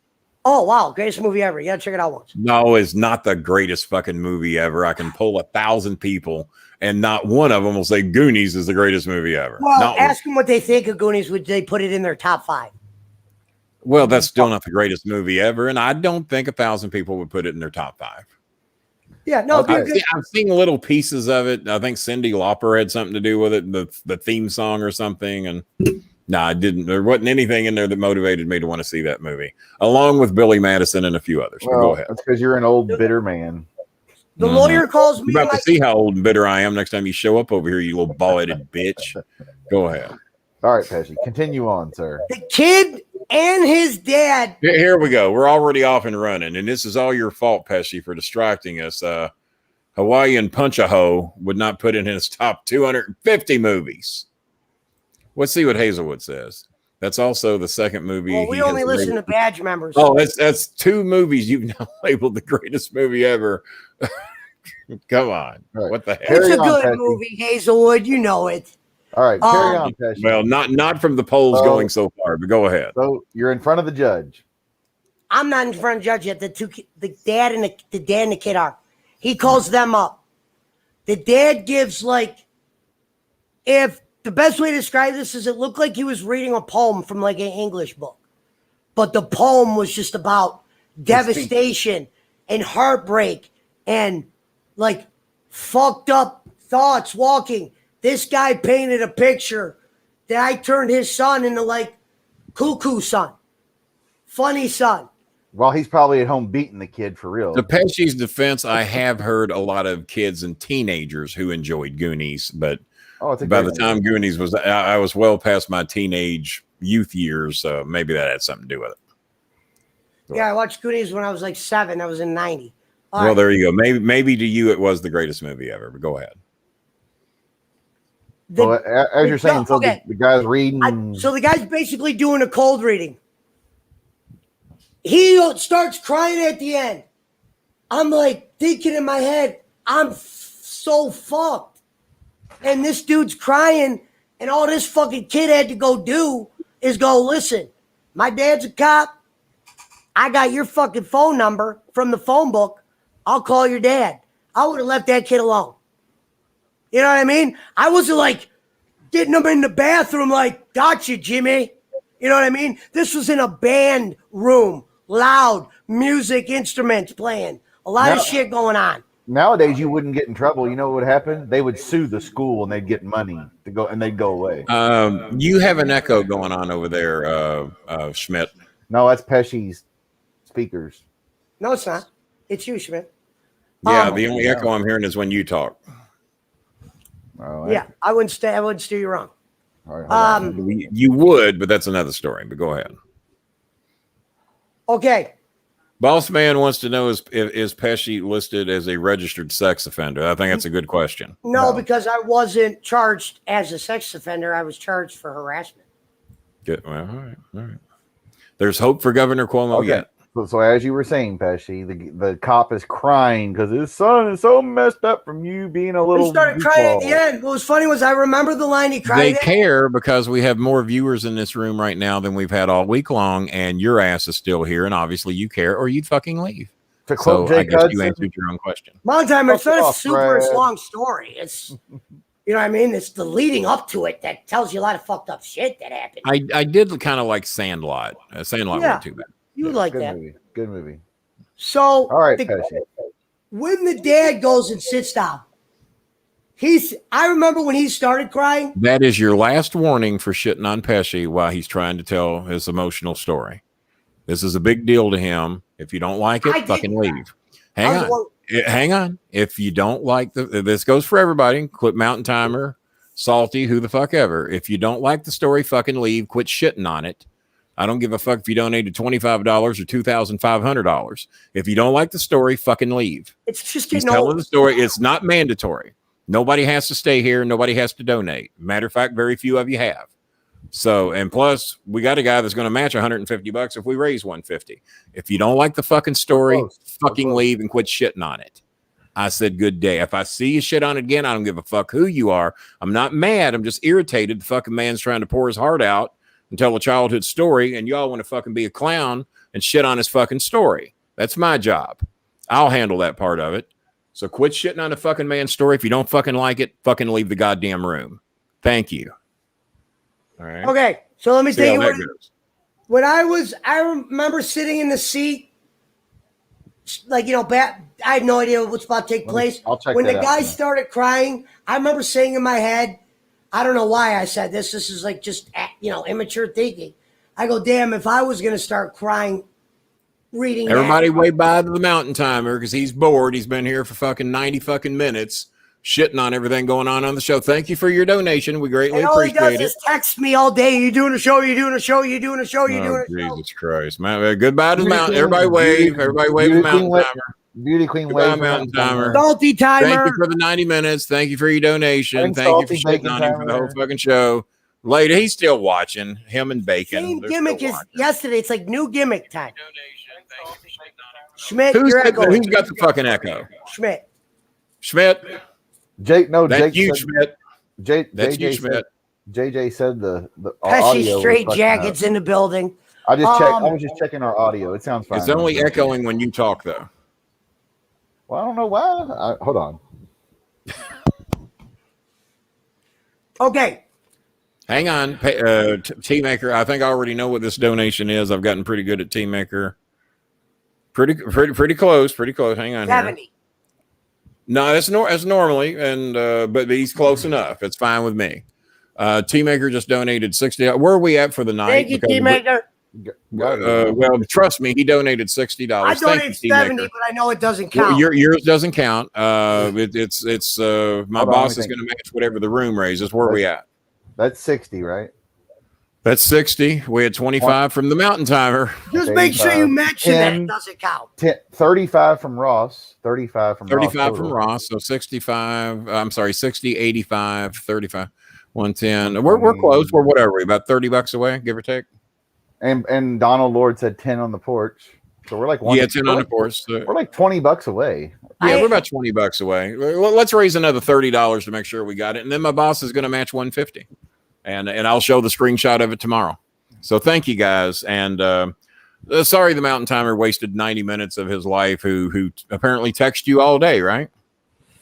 Well, yeah, I don't get why you tell somebody to do a show and then just. Well, I mean, you can not like the show, but don't sit in here and fucking bury Well, the what whole he fucking like show. though? What does he That's like?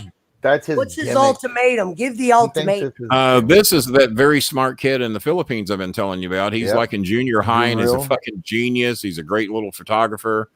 He is Mango Jennifer's nephew. And he's in here watching tonight from the Philippines. So thank you for tuning in. Very, very smart young man. He's got plaques, and he's not the student that Pesci was. Let's just say. Yeah, I was bad. This guy's a smart kid, and thank you for watching the show. We appreciate it. I was a nightmare, and I wasn't even on Elm Street. Okay. Yeah. So the dad sat down. You guys have all seen movies. I with, don't know. I think Ultimate Deathmatch 2 might slightly outrank Goonies, and it was a bad fuck. I was in it. I know how bad the fucking Kenny, movie give was. Goonies a try. Ask the Prince about it. Yes, Spielberg. I'm a directed it. grown ass man, for crying out loud. It's not like you would think. It's not kiddie in that way. It's I don't know. kiddie-watchable. There's a lot of good movies I haven't watched yet, so let's see if it makes the list. Okay, so the dad sat down. It reminded me of a divorced father when he's fighting to get his kids custody and he's doing everything he can, and this guy's literally crying, not even on his wife's shoulder, he's crying on the fucking lawyer's shoulder. That's all I remember. Thank you, Dad. We appreciate that. So I'm 13 years old. I was probably 12, 13. I had been 13. The judge says, Daniel, talking to the kid, this was like the shocker. I remember my lawyer, who was working for my dad, obviously. I just remember him said, man, that speech. That's all I heard that fucking my dad's lawyer say. I was like, Dun, what? dun, dun. Here's where it all happens. The kid goes up. This is a kid that I have never seen cry in my life. This is a kid that I've never touched in my life. Not even like a fuck you. Like I said, 6'5". No, Not you said 6'5". 6 feet. The story has changed. He's grown. Eventually, he became 6'5", Daniel Lee. I heard he became 7'2", but go ahead. You know, puberty. Just picture puberty happening. Goddamn, yeah. And I wasn't getting taller. I was getting wider, and Yeah. I had flat feet. A lot of stories.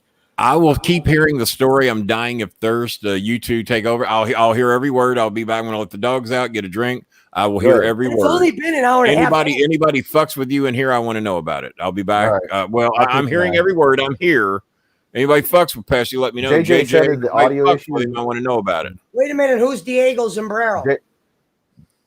I don't know. JJ said that the audio issue was within StreamYard itself, that there was that no is not echo the that on is not the YouTube. greatest compliment a human was ever given. I just want to say that for the record. That's not, You're and I smart- don't.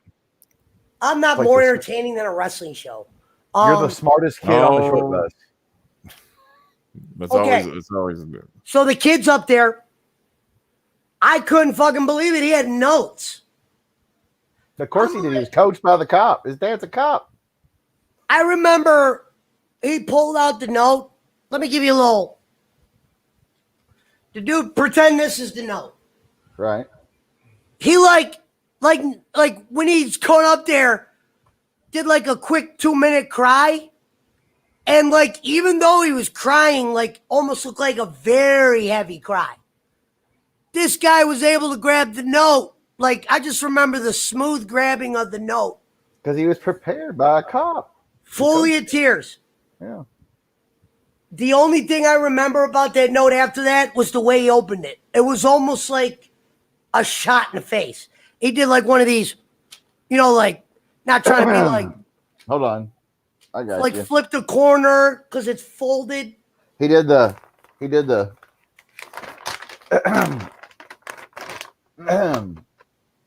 Mr. Michael Laurie has been a nuisance and a pest and no, he enable starts my saying, well-being. Da, da, da. He starts saying all this, like all the shit I would do on a daily basis. He would bring that up. Meanwhile, they're going on. He's talking. He's like, we're on to February. We're on to March. We're on to blah, blah, blah. He's bringing up all these events. I never thought of this until years later because I wasn't smart enough when you're 12. When I was like in my 20s, I'm like, why did they never separate this fucking kid from me? A kid that was my fucking promos or whatever you want to call them, jesters, jack-offs, whatever you want to call them. That's why I said nowadays the school would be getting sued and he'd be going to some fancy because I wasn't a bully. He wasn't saying nothing. He was like, it looked like he was just laughing it off because a lot of the shit I was doing was really meant for an audience, like guys laughing. So some shit wasn't directed at him, but it would be like if you're at a football game, somebody just lights a cigarette and the lady next to her is like, hey, don't light that cigarette. You know what I mean? It's just like, it's fucked up.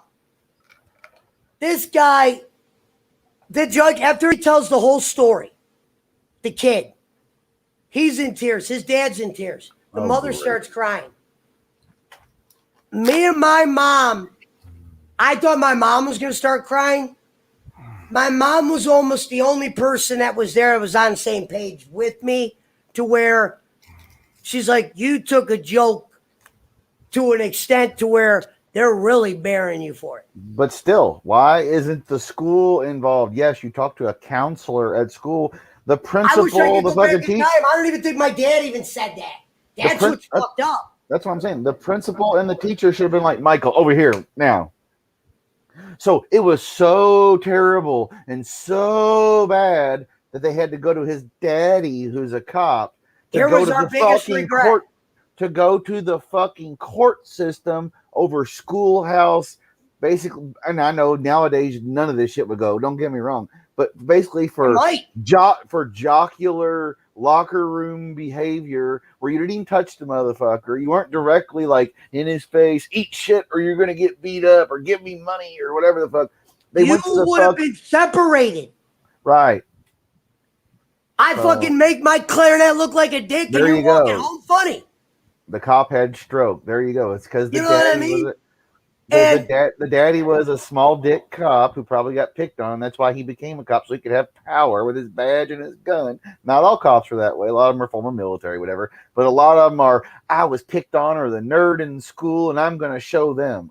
Trust me. I know a lot of especially small town cops. Like, you're in the suburbs, baby. You ain't it. Cleveland cops would have never dealt with this shit. That shit happened every day to Cleveland school because you lived in the East End, whatever the fuck suburbs, like you would here in Louisville.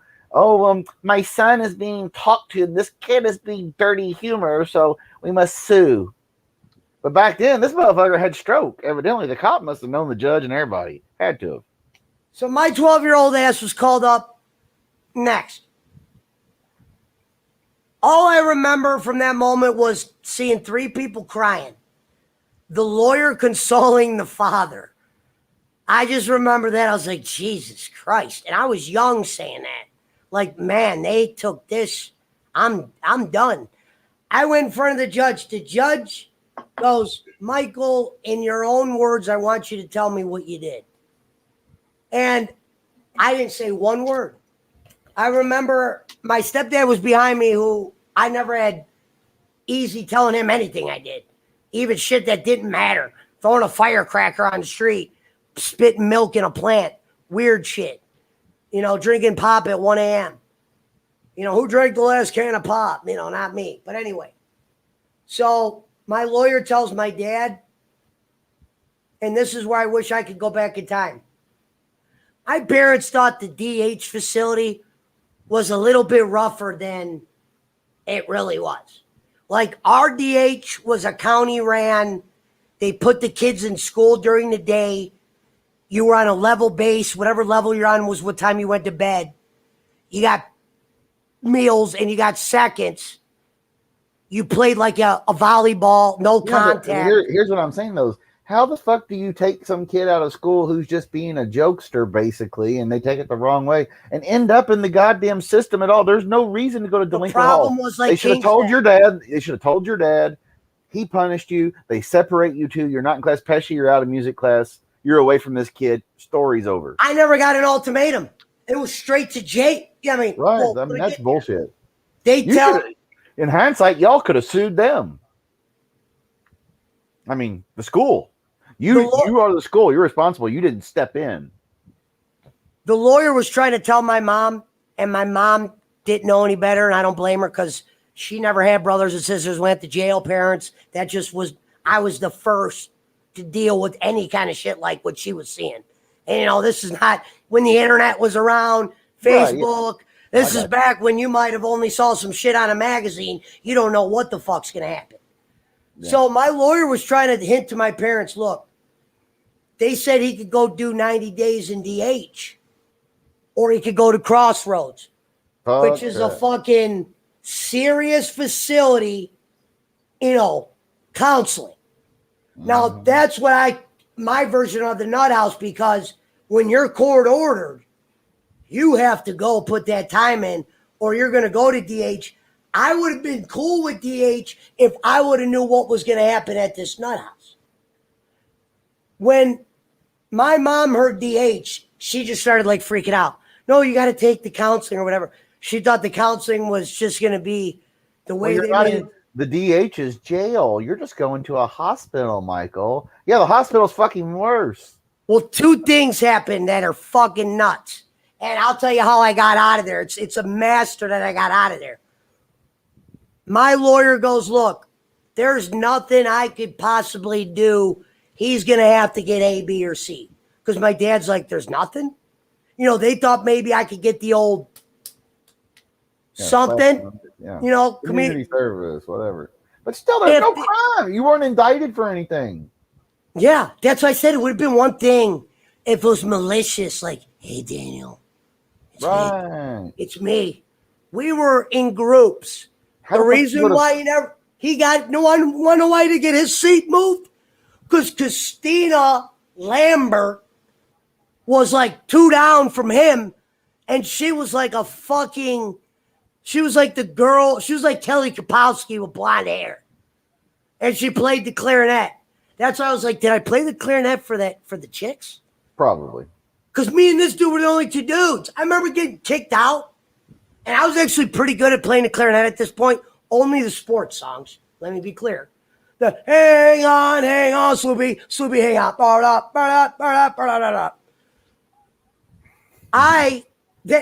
What's funny is I didn't even get kicked out of band yet. Okay. So you're at the court, and your lawyer says A, B, or C. So you all take the plea to go to the NutHouse. It was not a plea. They just said, that's not even a plea. That was just, they said they would like to do the counseling. But if you didn't go, they're going to file charges. Well, my dad didn't know. He was on his way onto an $100,000 roller coaster to where he almost lost his mind, not because of me, but because in the NutHouse, there was some other nuttier shit going with their computers. And my dad at the time was a 90s computer guy. No internet, was making real cake to fix computers. They had a billing system to where you'd get billed. You were court ordered, so parents were going to pay it. They also know who to put in there. And I think there might have been some kind of assistance. Because wait till you find out what kind of kids I was put in there with. Right. When this is how the court ended. Okay. The judge wanted me to say what I did. I was speechless. I remember when he goes, Michael, you don't want to get me angry, the judge. And this is all I said to him. And thankfully this judge did this because I don't even know if I would ever been able to say this shit in that room. My lawyer basically said something to the judge, and the judge took me in his quarters, meaning he went behind his desk.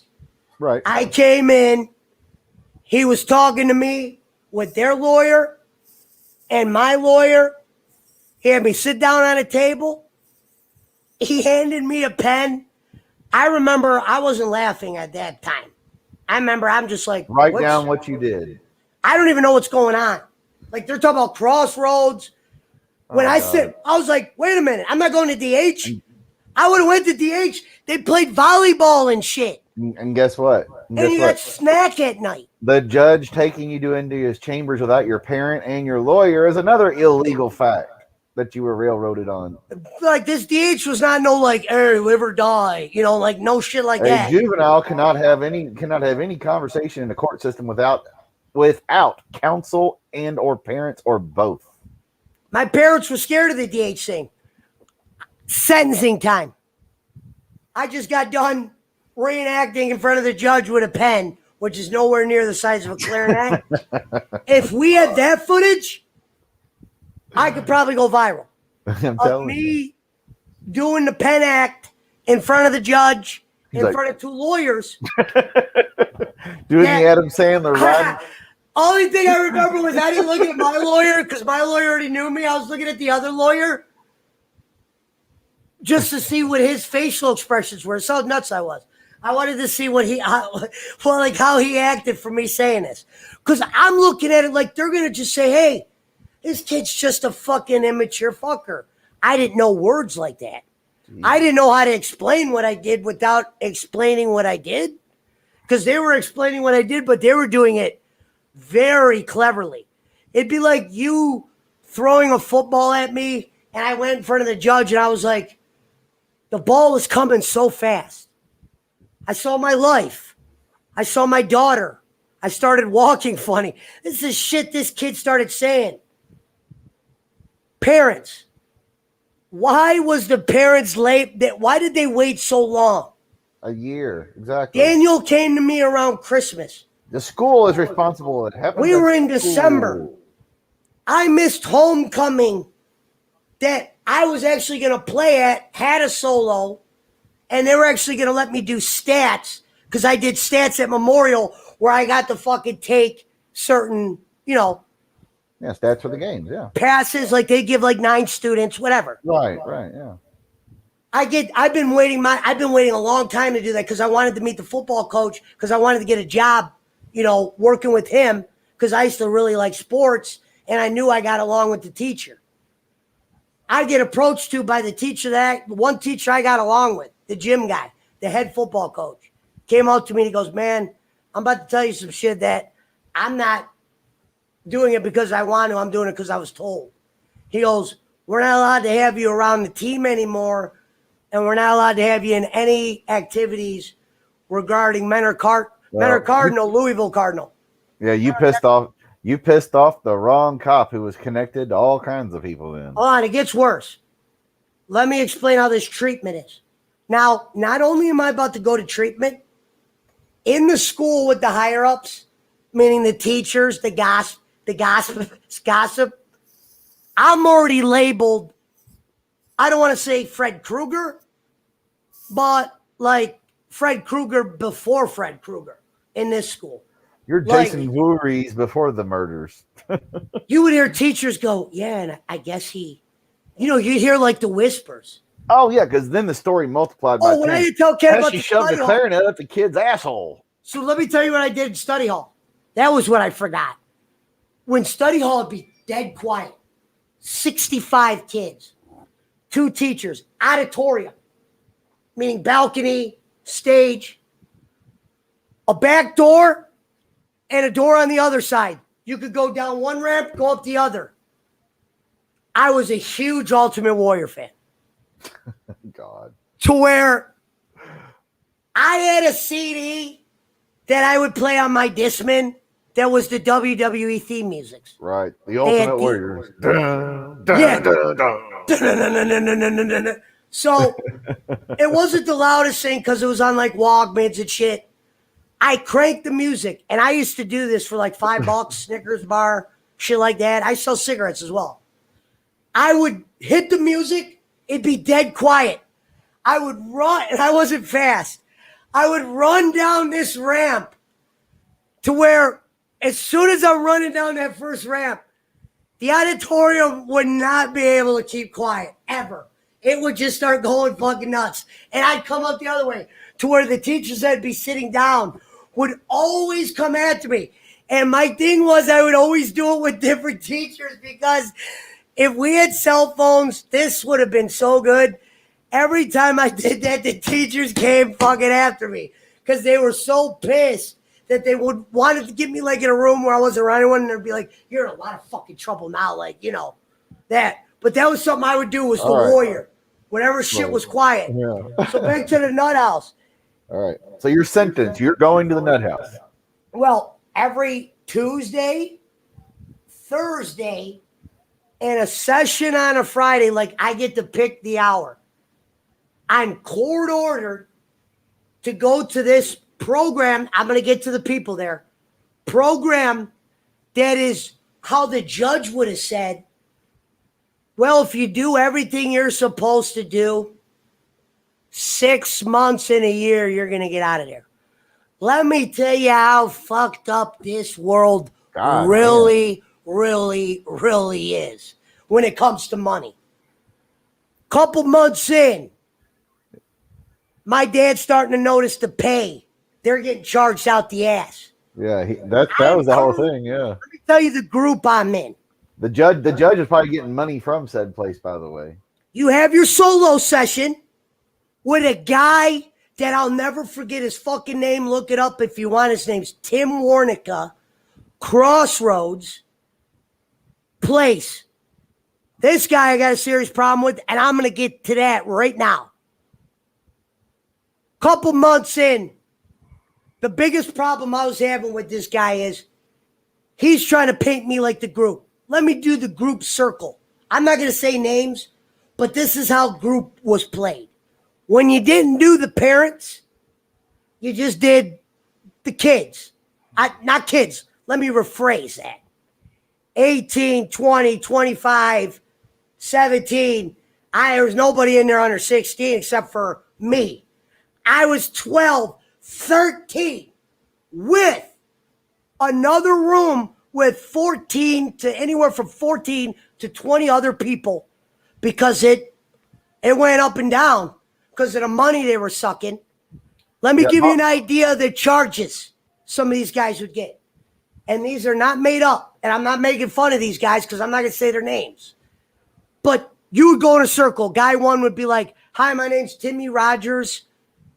I broke into my neighbor's house, stole underwear from their drawer, urinated in their bedroom multiple times." Weird shit like that. We were like, I remember when that kid said that. I'm not trying to make this look funny. I heard that kid say that. Then I really realized where the fuck I was. I was like, wait a minute. Whoa. You just said your name's what? I'm like puzzling. They go to the next guy. The next guy beat the guy in front. These are some of the stories you get. I was a babysitter when I was, whatever they do to babysitters, whenever they're bathing the kids. Sometimes these kids would touch the kid when he was babysitting, and they'd have all these stories to where it wasn't just one time. It was multiple times. So, and these guys were never kids. This was like a 16 and 19. You could tell, wait, as a 12-year-old, I remember being kind of scared, but I remember what I did was I would make people laugh at times. How the counselors took that is he's just deflecting his problems. They would always try to get me, say I'm sexual deviant or A, B, and C. You're not getting anywhere in your program if you don't say this. I go, I can't say what he says. I'm not that. And they were just trying to tell me, yeah, you're this. Like another guy, you would hear this like, I touched two of my cousins for like years. And where they would have these stories where they had to go through and talk about these different situations. You could kind of do the math. So picture me in a room with 20 people like that to the bone. Like this wasn't like these kids were joking. These were by themselves. No story even close to mine. This brings us to parents group. When my dad was like, my dad, I don't even think knew where I was sent. I've been telling my dad for months, they're saying, you're not getting anywhere in your programming. The fucking cuckoo doctor says this at a parent meeting. He points at a guy that was going to be a registered sex offender. Not everybody in this program was sex offenders. There was harassment guys, blah, blah, blah, but they were court ordered. And people were getting pounded for cash. Pounded. The computers were, I don't want to say they were up to it, but who knows? My dad caught on to that. I'll show you how to get out of there. A year in, I'm court ordered for more therapy. And I didn't miss a date. The reason for more therapy was insane. He's got a serious problem. And his problem make that is money, baby. It's all about this money. is how I said it to my mom. His problem is he doesn't think he has a problem. No, I knew I had something. I didn't, they use a lot of big words when I was 12. I couldn't pronounce none of that shit. I would be in there like, I got what now? You know what I mean? And they would talk to my parents, right? About he's not like this guy. A guy that's a sex offender that's about to get out in 100 days. He's going to get out in 100 days. But, you know what I mean? He was stealing underwear, touching his sister. But I got a lot of problems because I just said I'm not going to say I'm a fucking sex offender or whatever. They're like, part of the process is admitting what you are. And I go, I'm not that. I fought that. And my dad fought them in the courts when, like, profitably, like, because they were coming at him with so much money. And like he said to my mom, if you were not with me, how would anybody ever pay for this treatment? Exactly. You know what would have happened? As soon as your dad quit paying, they'd have kicked you out. No, they would have sent you to jail. It's court ordered. I would have loved to have got kicked out of there. My parents would have loved that. That's what I'm saying, yeah. They offered to send me to doctors. They're like, whoa, my dad goes in the group. You have all the parents there. Think about how embarrassing this is. Listen how stupid this is. When it would get around to me, think about this. You just heard 17 weirdo, sicko shit. 17 to 20 stories of shit that I didn't even know existed. Where if you said, Michael, say the worst thing you think these kids could have did to somebody, I would have never in my wildest dreams thought that the shit that these dudes were doing. And the one dude that was supposedly healed, that guy violated probation very quick. Not in a sexual manner, but very quick. Was sending his cousin mail. A kid, 13 years old, like, hey, Mom, I got to go read this letter. It's from the guy that was, you know what I mean? These dudes were fucking nuts. The doctors, for some reason, would, like, cater to them. I was being pointed out as, like, the fucking outcast. Those guys weren't making them no money. You were. Your dad was paying they bills. were getting money, but I wasn't admitting what they wanted me to admit. They'd be like, say you're a booty toucher. And I'd be like, well, I didn't touch booty. And touch nobody. I'm not that. He'd go, no, you are that. 100 days in, I watched four registered. If I would have left, I'm 13. The 4 guys that got released that I was in the program with. I hate to say it. I got along with these people, not to where I would go hang out with them on the streets. I didn't have no fights with any of the kids. I knew they needed help. And I say kids, they were adults. I was the kid. I remember my mom goes, "Is this the only room?" And they're like, "Yeah." When you're under 18 or like those one guys were 25, some of those guys had extensive therapy over 18. Meaning they were before 18. And because they're not going through their steps, they're not doing this book, this notebook they made you do. I'm thinking back at this shit. And I'm like, man, how could, other than the kids that were fucked up, how could you go to this place and not be just a mentally fucked up kid at the end when they're telling you?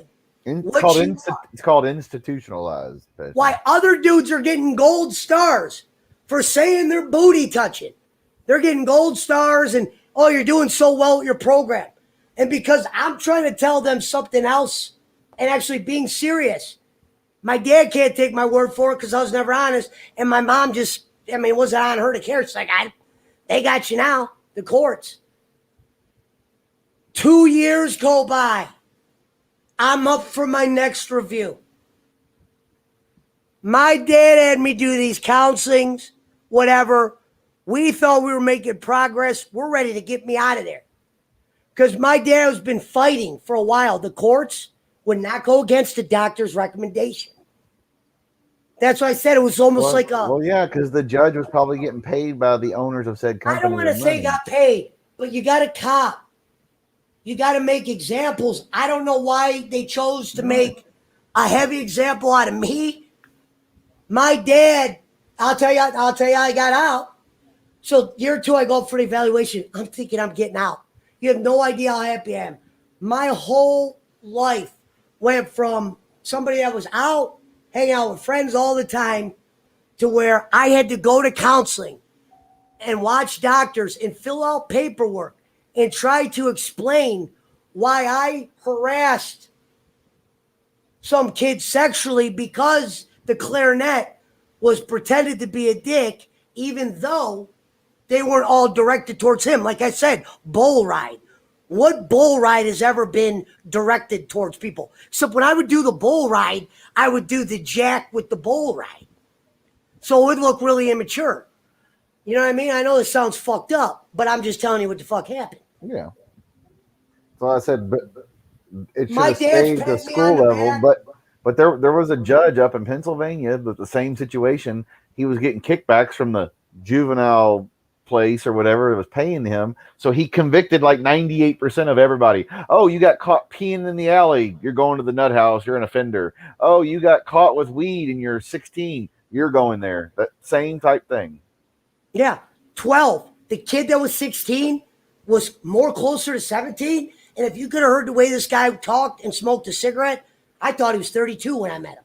When I found out he was 16, I was like, whoa, what the? You know what I mean? Remember, like those dudes that look like they're like 50 and they're like, oh yeah, 31? We had a dude I graduated with. We called him the king of the Wookiee tribe because he had long hair and a beard. He looked like Chewbacca and he's like 6'8". But he looked like 30 years old and he was like 17. My dad's starting to get frustrated because look, he thought stuff was going well. He had the computers not fixed. It was always like they would give you a bill and the bill was like this book. And if you didn't pay it, we're going straight to the judge. And my stepdad, it was never about the money. It was, hey, you're fucking treating my son. He's been here 2 years. He's nowhere like A, B, and C. He's fucked up. But we could have found another room for him and I would have took him there myself. We got him talking about shit that he never babysitted. He was never in a bath. You know what I mean? These people had brothers, sisters. Right. Circumstances. He was never in a trailer with his cousin fucker. Yeah. You know what I mean? Instruments was gone. I'll tell you how they took me out of band. I wasn't even making a dick gesture. I was holding my clarinet funny one day, and I swear to God, everything I love. I was holding it funny, and the girls, like King said, a lot of the band people are a little different. I didn't get along with many. You know what I mean? They were kind of nerdy. They were. But they basically went to the principal. I didn't do a goddamn thing to these fucking bitches. They went to the principal and made me look like fucking Tommy Chung or some shit. Meanwhile, I'm sitting in front of the class at this point. The teacher's right there. The girls are right there. What they said I was doing. Bitch, I wasn't doing that. Because I know you guys are cuckoo at this point. I'm on thin ice shells. I'm looking at, I didn't even know what I was looking at. I didn't even care about the age. I thought I was looking at cuckoo. So the Tim Warnica goes, Mr. and Mrs. Snively, my parents' married name. Mr. and Mrs. Snively, we'll say Michael's improved greatly. Then there was this but. My dad, I remember, because they were losing some people, like you said, no money. They were actually sending them they were putting the money in there. Like, right. The one thing I noticed, the parents, there was barely any broke parents. And if they were, it wasn't like they got out of there. It was just something was quickly. Right. They went to where the poor people go. Or something. Yeah. Your dad got taken for a ride. That's what it's called. And my dad was convinced, even though, like he said, you have 100 million problems.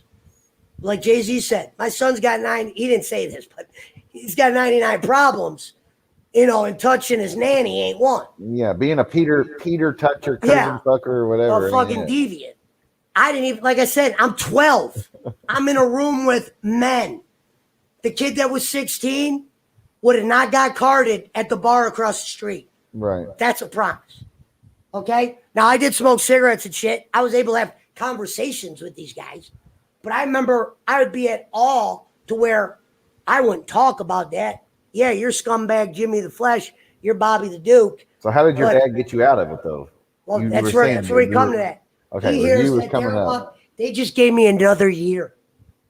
Before I was sentenced to that, my dad goes, he said all the, not that I was, I got in a lot of trouble with teachers. It wasn't like crimes, knives. No, that's what I'm saying. Be like, you've never been in the system. Yeah, it's just like referrals, school suspensions. A teacher would kick me out in the hallway, but they would write like a cold letter of how I made them feel, how I made the guy next to me feel.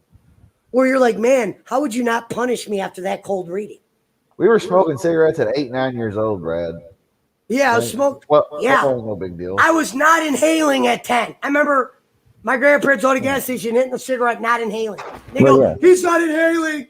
Yeah, I am. And then I didn't know what inhaling. I started inhaling. Yeah. I used to smoke cigarettes. I quit eventually. Right, so they sentenced you to another year of this shit, and your dad. So they sentenced me a year. Yeah, it's not too much longer, but this is serious. My dad, we left that place. I remember how hungry we all were because we were talking about where we were going to go eat that I finally got out of there. My dad goes, I'm convinced you had to go somewhere, but that place isn't one. They had me carrying around a sheet at school to where I would give it to the teacher. They would write everything I did to the T, and then I had to give that to my dad, and it had to be signed and returned back to the teachers. So when they sentenced me to another third year, the 16 guys I entered that group with, all 16 of them except for me and another guy were the only non-registered sex offenders. So they had me in a sex offender program. Now far from a registered sex offender. All 16 of the sex offenders left before me to where the room was completely flipped year 3. I was meeting 16 new booty touchers, 16 new faces. I'm the only one there. I was painted by Tim fucking Warnica that I had more problems than guys that were touching babies, or they were the babysitters doing the touching, bathrooms. Because your dad kept paying them money. That's what they don't keep you. Lonely rooms. My dad goes and guy's a real lawyer. He goes, you know what? I don't know why I didn't do this shit the first time. What's funny is the first lawyer I had was 20. My stepdad, I don't know why he did this to this day. He just knows they were milking him for that money there. He had a case against him. He was trying to show him that the computers were fucked up. He was trying to show him that I wasn't fucked up. They were sending shit back to the court. This kid needs another year, Honor. He's not ready to not have treatment. He needs more group time. I went in with my dad and my mom in that first group. I'll tell you what we did right after that. My dad saw all the 16 new faces. I'm the only one in there. And it's probably only because I was fucking always arguing with Tim. I never fucking would admit shit that he would want me to admit. I'd admit some shit. I just would never bow down to that. And I think that doctor took that serious, where he had me in a program with people that were really fucked up, where I would have to make conversation when you're waiting for your mom to pick you up in kind of a normal manner. Like, how do you talk to a guy that did that, but he's talking to you normal? You can't exactly tell him to fuck off. I don't know how these fuckers are. I was kind of scared myself. Not scared like they would do something. I didn't know what kind of thoughts they had. And I was getting put in with different fuckers.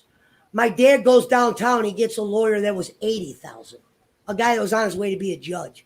$80,000 my stepdad paid to make an example, not really make an example, but to write a lawsuit on this place for the computer shit that he was being charged after he showed them evidence and blah, blah, blah. Didn't even get to me yet. That was just like all that. They didn't even get to me. When that lawyer went into Crossroads, I had no idea what's taking place at this time. I guess it's when whoever's in charge went in a room and they said, hey, we'll give you this, we'll give you that.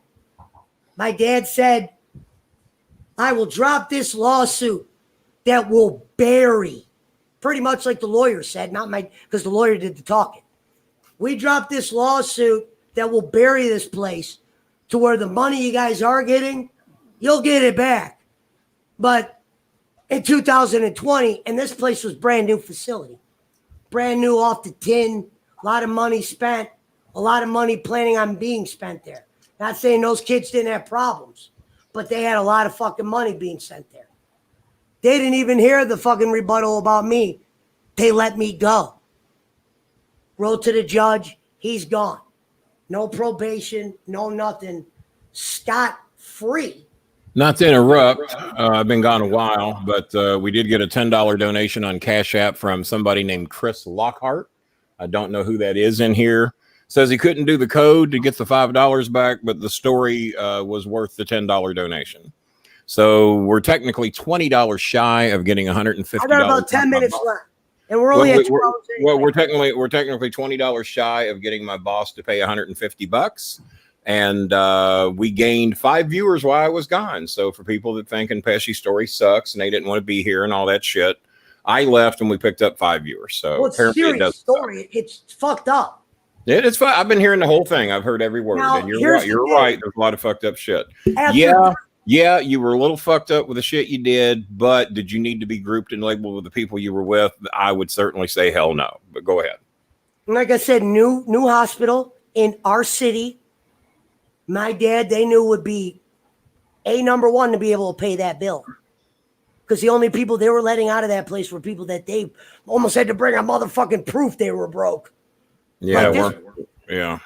As long as the prison systems, mental institutions, jails are a for-profit business, it's gonna stay fucked up.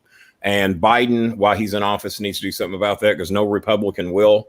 But you need to take away this for-profit shit out of prisons, mental institutions, foster parenting. As long as that shit's for profit, it's gonna stay fucked up. It honestly is. Yep. So the Tim Warnica guy, the day before we brought the lawyer, I remember my mom, because they're like, Michael, we got to do something about this now. This is nuts. You can't go there because it was like I'm approaching 2.5 years to where those kind of groups, when you would leave those groups, it wasn't a happy time for my parents. My parents would be like scorned by those stories, and they would have to sit there, not embarrassed for me necessarily, but that they like, just holy shit, what are we like, in? wow, these kids got some serious shit. Right. Michael's got a fucking problem with being a fucking center of attention, just a goofball. And they're like, when they would say why, my mom said, why hasn't he made it through his programming after 2 years?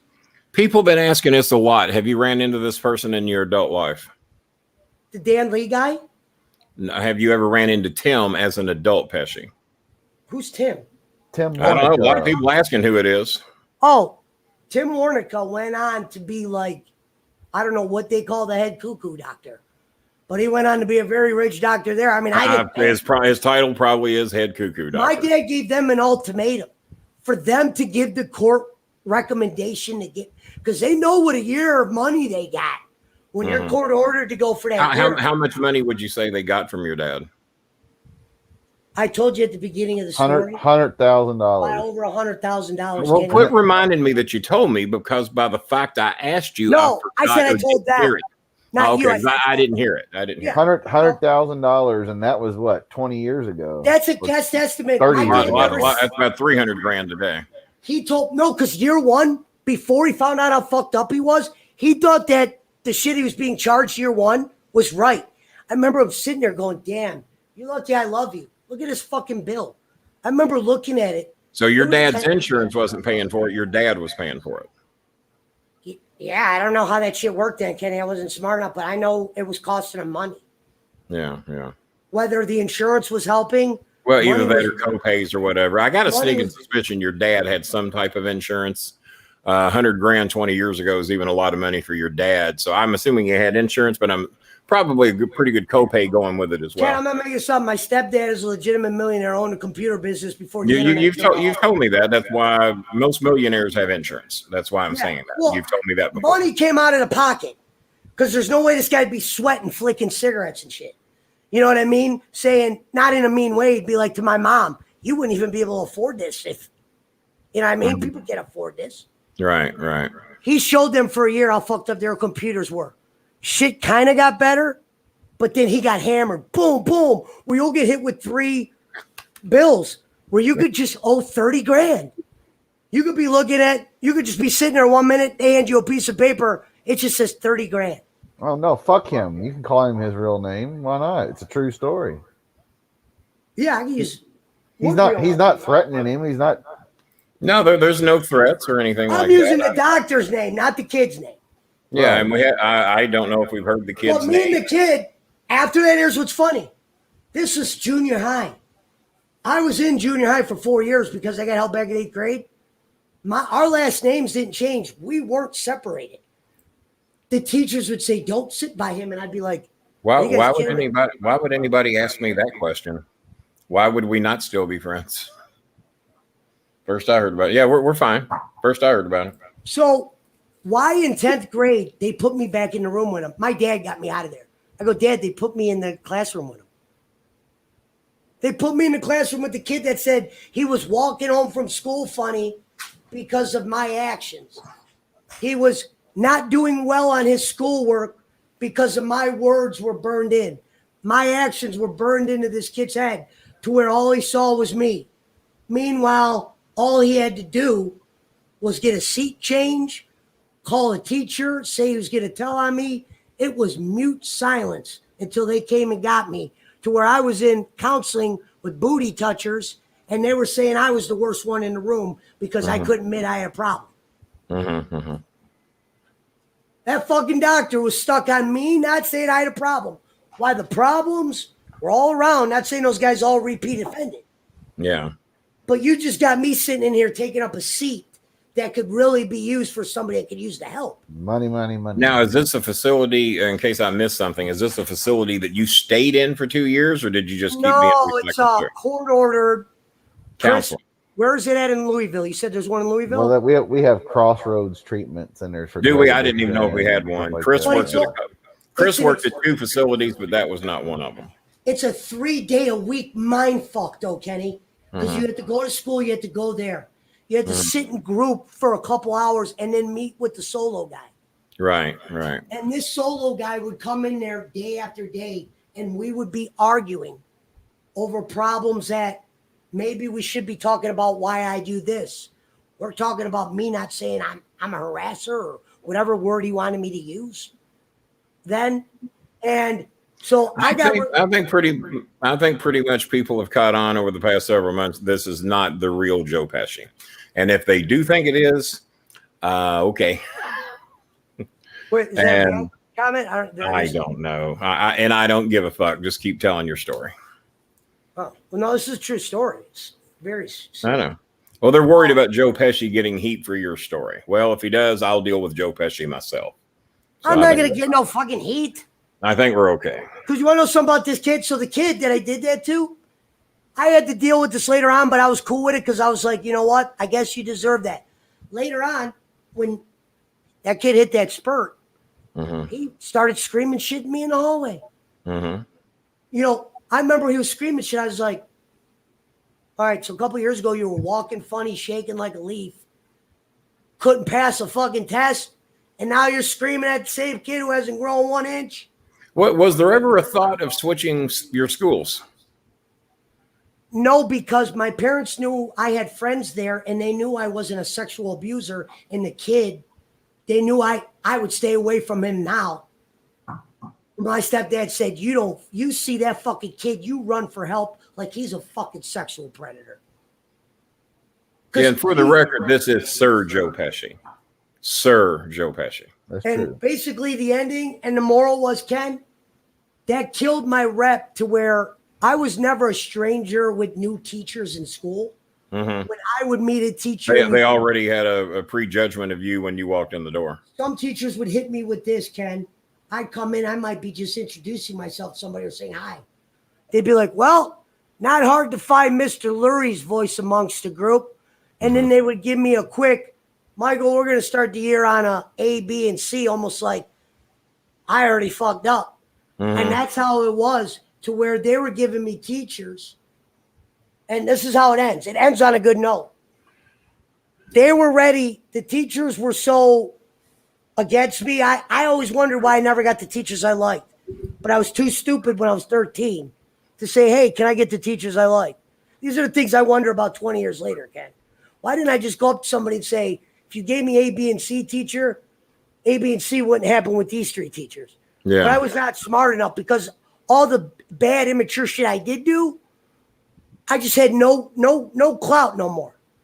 I was looked at, hey, if he starts to get a little hyper, you better fucking shoot that motherfucker down with a dart because he's going to poison the whole room. I remember teachers were looking at me like I was a ghost. Yeah. Where that lady's like, put down that ruler. And I was like, put down that ruler. It was my fucking ruler. You know what I mean? Remember the protractor with the thing? Yeah. I didn't mean to do the face, but I was fucking playing around with it. You did. I was doing Wolverine, and the lady goes, I think Michael's starting to lose it. I was doing Wolverine with my protractor. That fucking sexual thing ruined my reputation to where I never got a clean slate. I could certainly see that. This is the only thing that got me out of junior high. Wait till you hear this, Ken.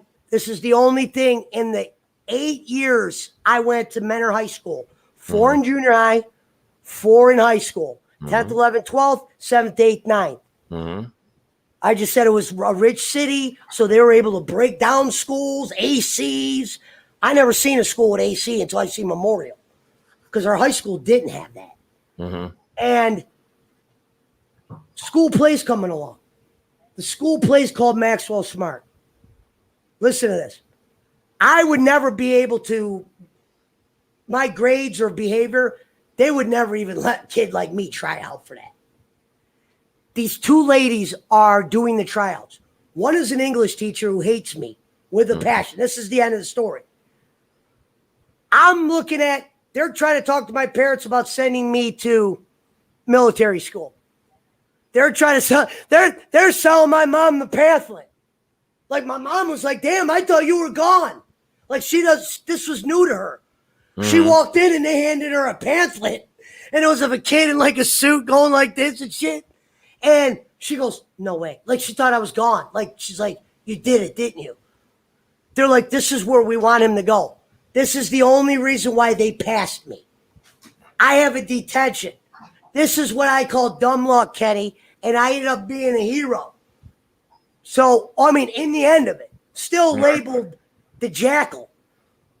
I have a detention. If my dad finds out I had this detention, I'm fucked. I didn't even tell him.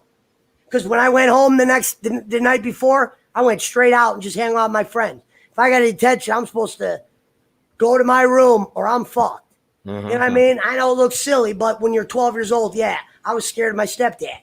You know what I mean? I didn't run away. I fucking would do the groundings. So I'm like, what am I going to do? What am I going to do?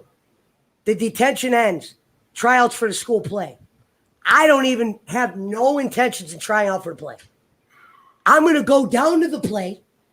For some reason, if my dad says, why was your mother picking you up from the school at blah, blah time when you take a bus home? Because my school was too far to walk home from, Memorial. It wasn't like where my high school was. Okay? You can shed 2 now. Huh? Just had to take care of a problem. Oh, okay. So, like I said, I was at the 2 high schools, blah, blah, blah. I go sit down, tryouts, school play. Every year they do a 9th grade play. The play takes place in front of all the high schools. Kenny, this is a great ending, I'm telling you. It takes place in front of all the high schools. Everybody but one will appreciate your great ending, so go right ahead. You have to go performing at the Menor High School. Now you're a junior high. And to where you're graded. And the ladies that are putting on the play, this is like their thing. Like when you were interviewing Brando, this is their Brando. This play is their version of you interviewing Brando. This is the cake. You get this. You've been waiting to do this. Like they would have different directors come up. So I will just say for the record that some people, Mr. Wyatt, do not have very good comedic timing. And some people just aren't very good comedians. So we'll leave it at that. Go ahead, Pesci. I leave the detention. I run down the hallway. I go sit in the auditorium in the back. Kids are one by one trying out. I remember I came in and there was a lot of the theater kids I did not, at this point, I went in there and I remember seeing all those theater kids. I'm like, wow, it's like all the kids that hate me.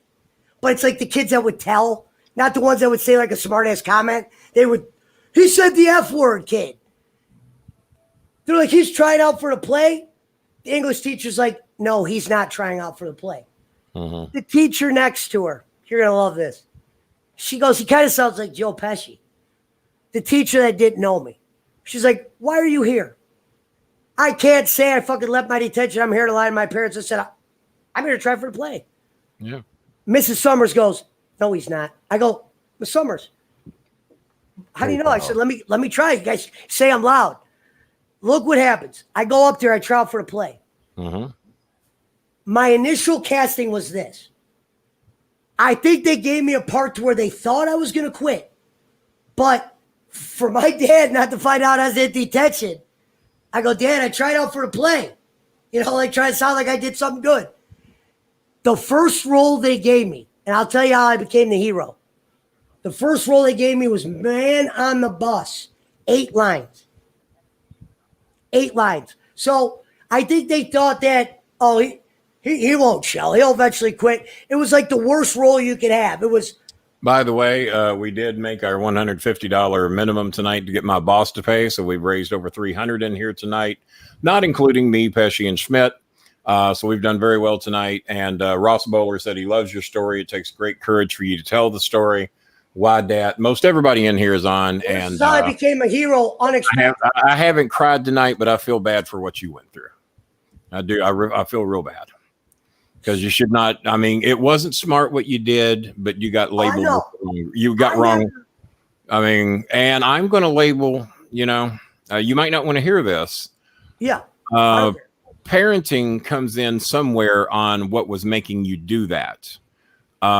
Chris was he's got autism. He's had some shit. I kept lying to my stepdad. But Chris would never think of ever doing anything like that. And it comes into parenting. Me and his mom were in his shit about how to perform in public, so to say. What you do at home, you don't necessarily do in public. Reflect us. And I'm not necessarily saying it was your parents' fault, but something happened to make you do that on a repeated basis over and over and over again. Well, I said it was the kids laughing.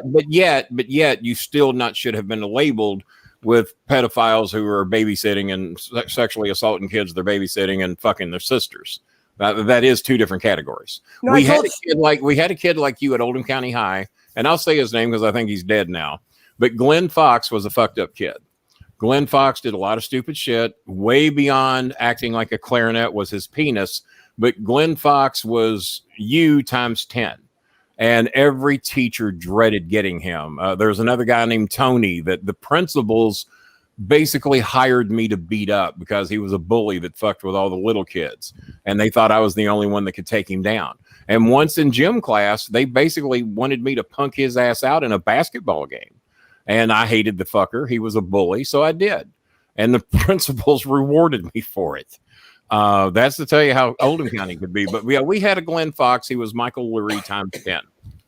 And if you're still alive, Glenn, I hope you got some help because you were a fucked up kid. I was the bad part with my stepdad. I could never just be honest. He'd even say, if you just be honest, you won't be Bob, I inserted that because I felt it needed to be put in there. The story's almost done. I respect you, Mr. Hazelwood, but it's my show and I'll interrupt it where I want. Thank you, Bob. I never get on Bob, so he had to get a little something. He'll get to finish the fucking story, all right? He's got all the time he wants. Go ahead, Joe. Okay, so let me take you this, because what's funny about this play story I'm telling you right now. What play was it, Pesci? Maxwell Smart. Maxwell Smart, okay. I got it, bitch. King, do you know who Maxwell Smart is?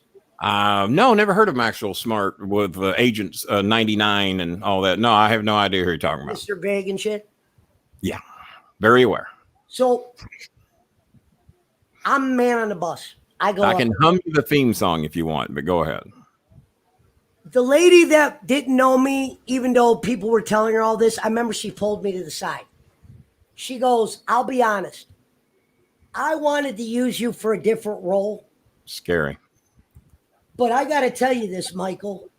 When I brought you up to Mrs. Summers, she almost looked like she saw a ghost. She goes, I don't know you, sweetie, but this lady, or she goes, but Mrs. Summers, the thought of you doing a bigger role than you're doing now, she's like, it got her nervous. Because the lady that was in charge, she actually wanted me to play a different character, not the lead. Listen what happens, Kat. Day one, I get 8 lines. I hear the lady hates me go, if this is a joke, I'm letting you know you make a mockery out of this today. This is what she's saying to me. Not good luck, not none of this. Mm-hmm. She goes, you make a mockery right now, you are finished. This is what I said back, King. There's only 3 months left. That's all I said. Of school, I go, there's only 3 months left. And I did the 8 lines, just 8 little measly lines. And after the 8 lines, I remember when the lady that was next to the Miss Summers girl goes, well, she goes, I didn't even expect it to be like that. She's like, that was kind of interesting for, an irrelevant character. Fast forward a month in. The guy that has the lead role is a guy named Ryan Hoover. Complete schmuck. Not the vacuum. Kid that act like he was boys with me, but I just really didn't like him, and I wasn't like a mean kid where I'd say, I don't like you. I was doing the roles, and I would be sitting around to where I would be the understudy. If one kid wasn't there, I would read their lines for the person that would stand in. So they probably thought I was going to leave after that first month. I became a stand-in for all the characters to where 30 days in, they're like, Michael, we need you to do Ryan's part. Ryan's not here. The lead role missed 1 day. I went up there. The Mrs. Summers girl's still far from behind me. She's always like, you could just tell she's biting her fingers. She was like talking to me like I was a 21-year-old actor and not a fucking 15-year-old kid or whatever I was at that time. So this day goes through and she goes, the one teacher that knows nothing about me, she's like crediting me. She's like, you do really well. She's like, people should take an example from the guy on the bus that has the worst lines, but when he comes in and he does all your lines as a sit-in, he does it better. to where I was becoming a sit-in for the lead role, and the girl was getting mad at the lead because he kept fucking up the lines. He'd be like, line. And the lady was like, not the lady that hated me, the other lady goes, I want to show you guys something. She calls me. I'm sitting in the same corner. People really did sit by me. I was like, I was that kid. Yeah. Not if you're holding a clarinet, they didn't. So I was starting to get around to some of the people because they saw me reading the lines and I do really well. Like one day I would be this guy, next day I'd do a whole another. She had me do the lead roles part with the girl in front of everybody. And she goes, if you noticed, he did that without his book. We're 60 days in, Mr. Hoover. You're still struggling with this part. And the kid who you guys clown on is doing this. What the lady did. She goes, I know Miss Summers hates this guy. And there's no changing that. That lady never fucking liked me. She goes, but this guy does his role better than all three of you. And to be honest, I wanted him for his role, but they think they didn't say devil, but they said he's crazy. Next day comes. We're about 45 days from, maybe a week later. We're getting close to where kids need to know their fucking lines, according to actors. We're getting ready to start performing this. It's getting very close to showtime. The kid Ryan comes in. He's not even supposed to have his script book. If I have one, it's one thing, because I'm an understudy, meaning I read any people's lines, whoever's not there. So I was getting a chance to act every day, and I was the only person who didn't miss a day. Mm-hmm. So I started building that credit to where the director that didn't know me just knew me from in there, like, well, when I don't care what the fuck he does out there, because in here he's doing all this better. Mm-hmm. Hoover comes back, he's with the girl. He starts saying these lines with the girl, and you could just tell off jump. I remember I felt bad for the kid. He's fucking up the lines to her, was making her fuck up. He's blaming her. You're the fuck up kid. The lady gets up, looks at the teacher that hates me, and goes, Mrs. Summers, I know you asked me. This kid cannot be, he has to be the guy on the bus. She goes, he will make you think everything is fine.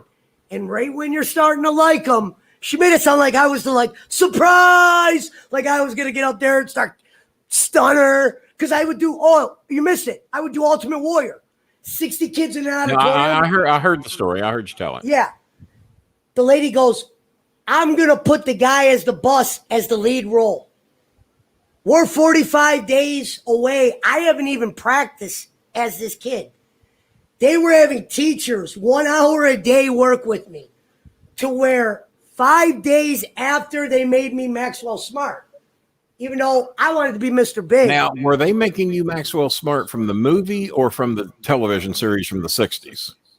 I think the script had to have been from the television series because Michael Carell didn't do the movie yet. Okay, all right, yeah. If he hadn't done the movie, that's what the it would have been. been. Guy from The Office and The Rock was in it. And I used to love Maxwell Smart. Then again, there was only 3 TV shows on at that time back then. So. The Rock was Rock Maivia at this point. He wasn't even in acting. I got you. Okay, all right. So keep this in mind, Kenny. Announcements about to be made in school that the kid that's been the deviant, the kid big fuck up. Did whatever he did in band a few years ago where you would just hear all the stories of what I did. And I was like, damn, if a lot of people believe these stories, I'm just always going to be looked at as this fucking goofball.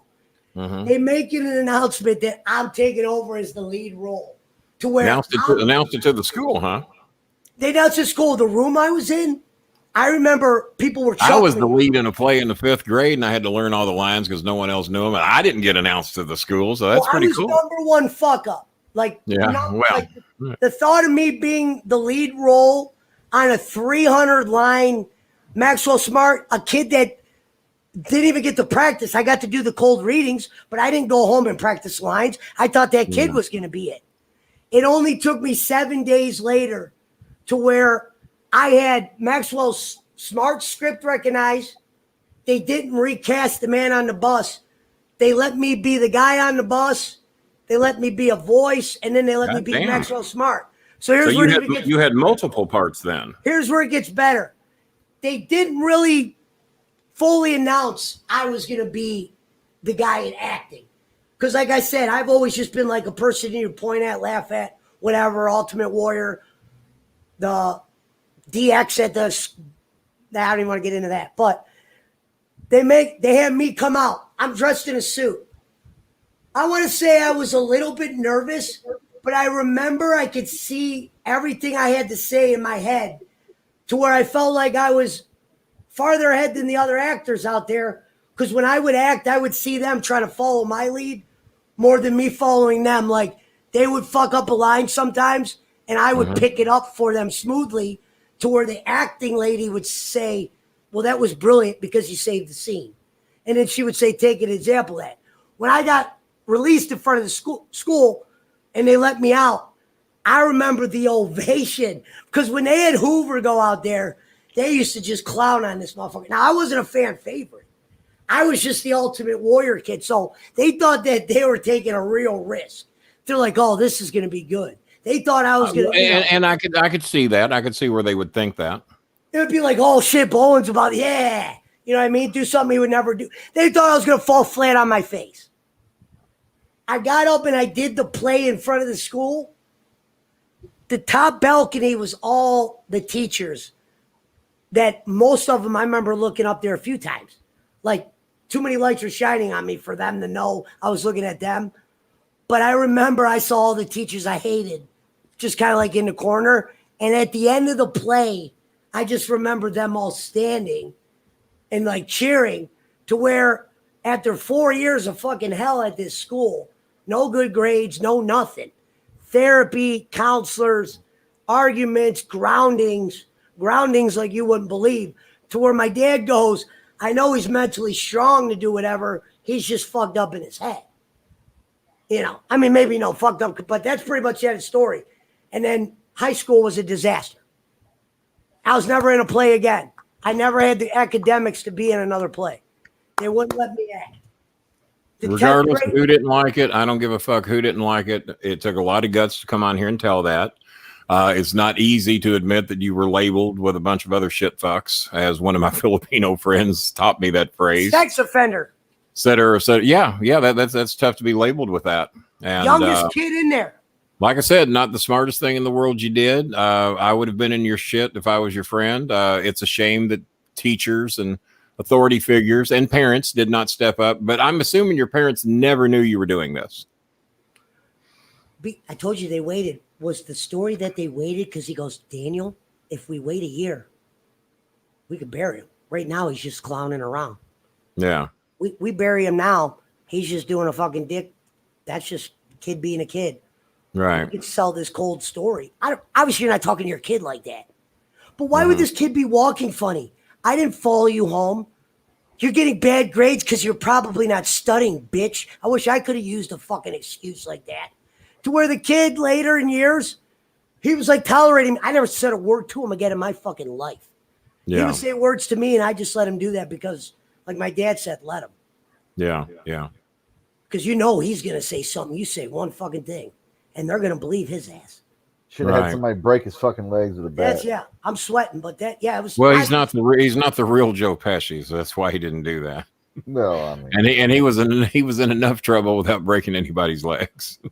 That might have been just a little bit more trouble. And the kid was the son of a cop. No, I wasn't violent. He wasn't going to win by breaking this kid's legs. Now, beating his ass behind the school bus is another story. But if he's 6'5" and Pesci's 4'5", then that's not probably going to be a fair fight. Locker room humor in front of a kid that turned it into the coldest story. Look at the Blue World Order. Pesci, the man of the hour. Well, goddamn it, we'll get it here in a minute. There we go. What's the Blue World Order? I don't know. I done tried quit worrying about who everybody is. They got a badge. Fuck on. I don't give a fuck who they are. No, I didn't know if that was somebody you know because that looks like. I have no idea. If it were up to me, everybody'd be using their fucking real names in here. You know who's making those is JJ's. It's JJ's fault. There's all these WOs, so he makes a PWO. I know. So he makes one for you got. Thank God you got in early. Now everybody's a WO. So. I was among the early ones to get the BWO going because they had the BWO. Right. So back in the mid 90s or late 90s, as it may have been, BWO, the Bolin World Order. We got every right to lay claim to that. You know, we'll probably be as over as the they whole are. time, King.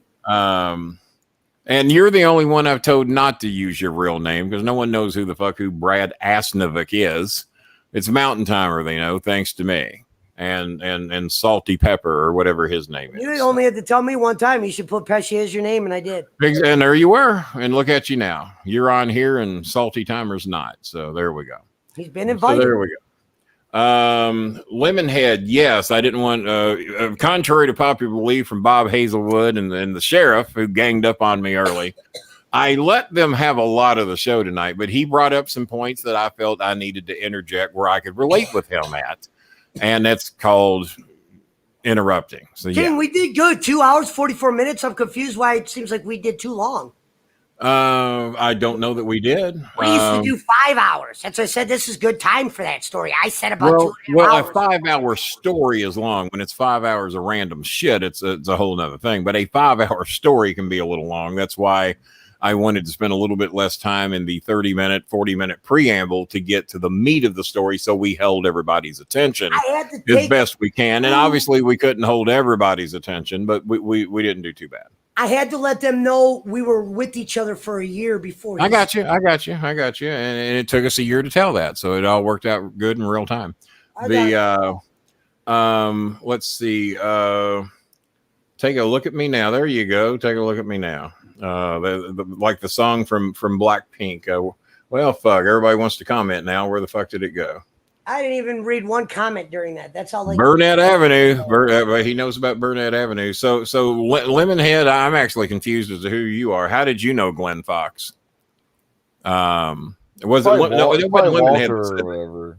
It's probably Walter. No, it ain't Walter. Walter didn't go to school with me. He wouldn't know. No, Glenn Fox. I mean, who was the? Whoever Albert Herbert. It's probably Albert Herbert or something. Lemonhead? Maybe. I don't know. Shit, I don't know who it is. I can't keep up with all this shit. But somebody in here knew who Glenn Fox was. I thought was it Lemonhead or was it someone else? Oh, I don't know. I thought it was Lemonhead. Whoever knew who Glenn Fox was, how do you know Glenn Fox? Because I went to school with Glenn from the 5th grade on. He went to in elementary school. We went to Liberty Elementary together. I'm Matthew Booker. I'm just as confused now as I was before. I remember seeing the name Matthew. Phil or Kenny. Yeah. I'm gonna have to ask the people. I'll have to ask the people. I'm just telling you this just so you know. I'm gonna have to ask. I'll have to ask the people I know if they know Glenn Fox from Oldham County. You might know some people. Albert Herbert obviously knows who Glenn Fox is. Go ahead. But Albert knew Glenn Fox from 7th grade on. Once we got to junior high, if Glenn is trusted with a garbage truck right now, I'm very proud of Glenn. I did not see that in his future. Glenn had some serious shit going on back then. He had a gorgeous sister. I remember her. I remember my dad saw her. Remember my dad saw her when she was a teenager, like 16 or 17. She's a little bit older than us, maybe about 2 or 3 years. And my dad was just mesmerized by Glenn Fox's gorgeous teenage sister, who I'm guessing was 16 or 17, looked older than that. And then there's poor Glenn. And Glenn makes Pesci look like a saint. I was actually nervous. And Glenn would do that stuff. He would pull his pants down in class and play his penis as an instrument. Oh my God. I never went that far. Yeah, well, I'm telling you, he was you times 10. You know, I didn't hear you tell the story about how you pulled your pants down and played your penis, but Glenn would do that many times. He's friends with Tractor and Andy Griffith. Some therapy with that. Friends with Tractor and Andy. Well, Lemonhead does not know who Glenn Fox is then.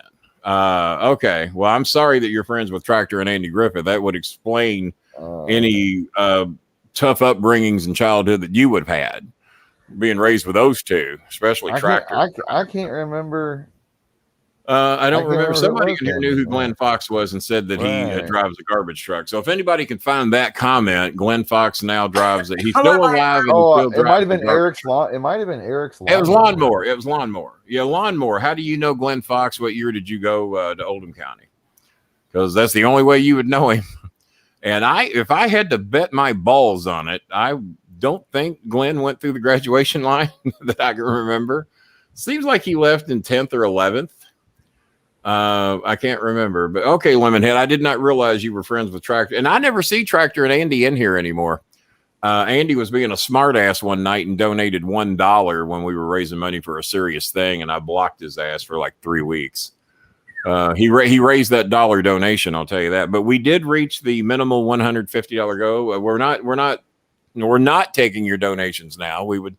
It's 11:55. I will hang in here for 10 more minutes. We'll go ahead and go to 12. Well, yeah, that'll put us over the 3-hour mark. So we'll hang out here for about 10 or 12 more minutes. And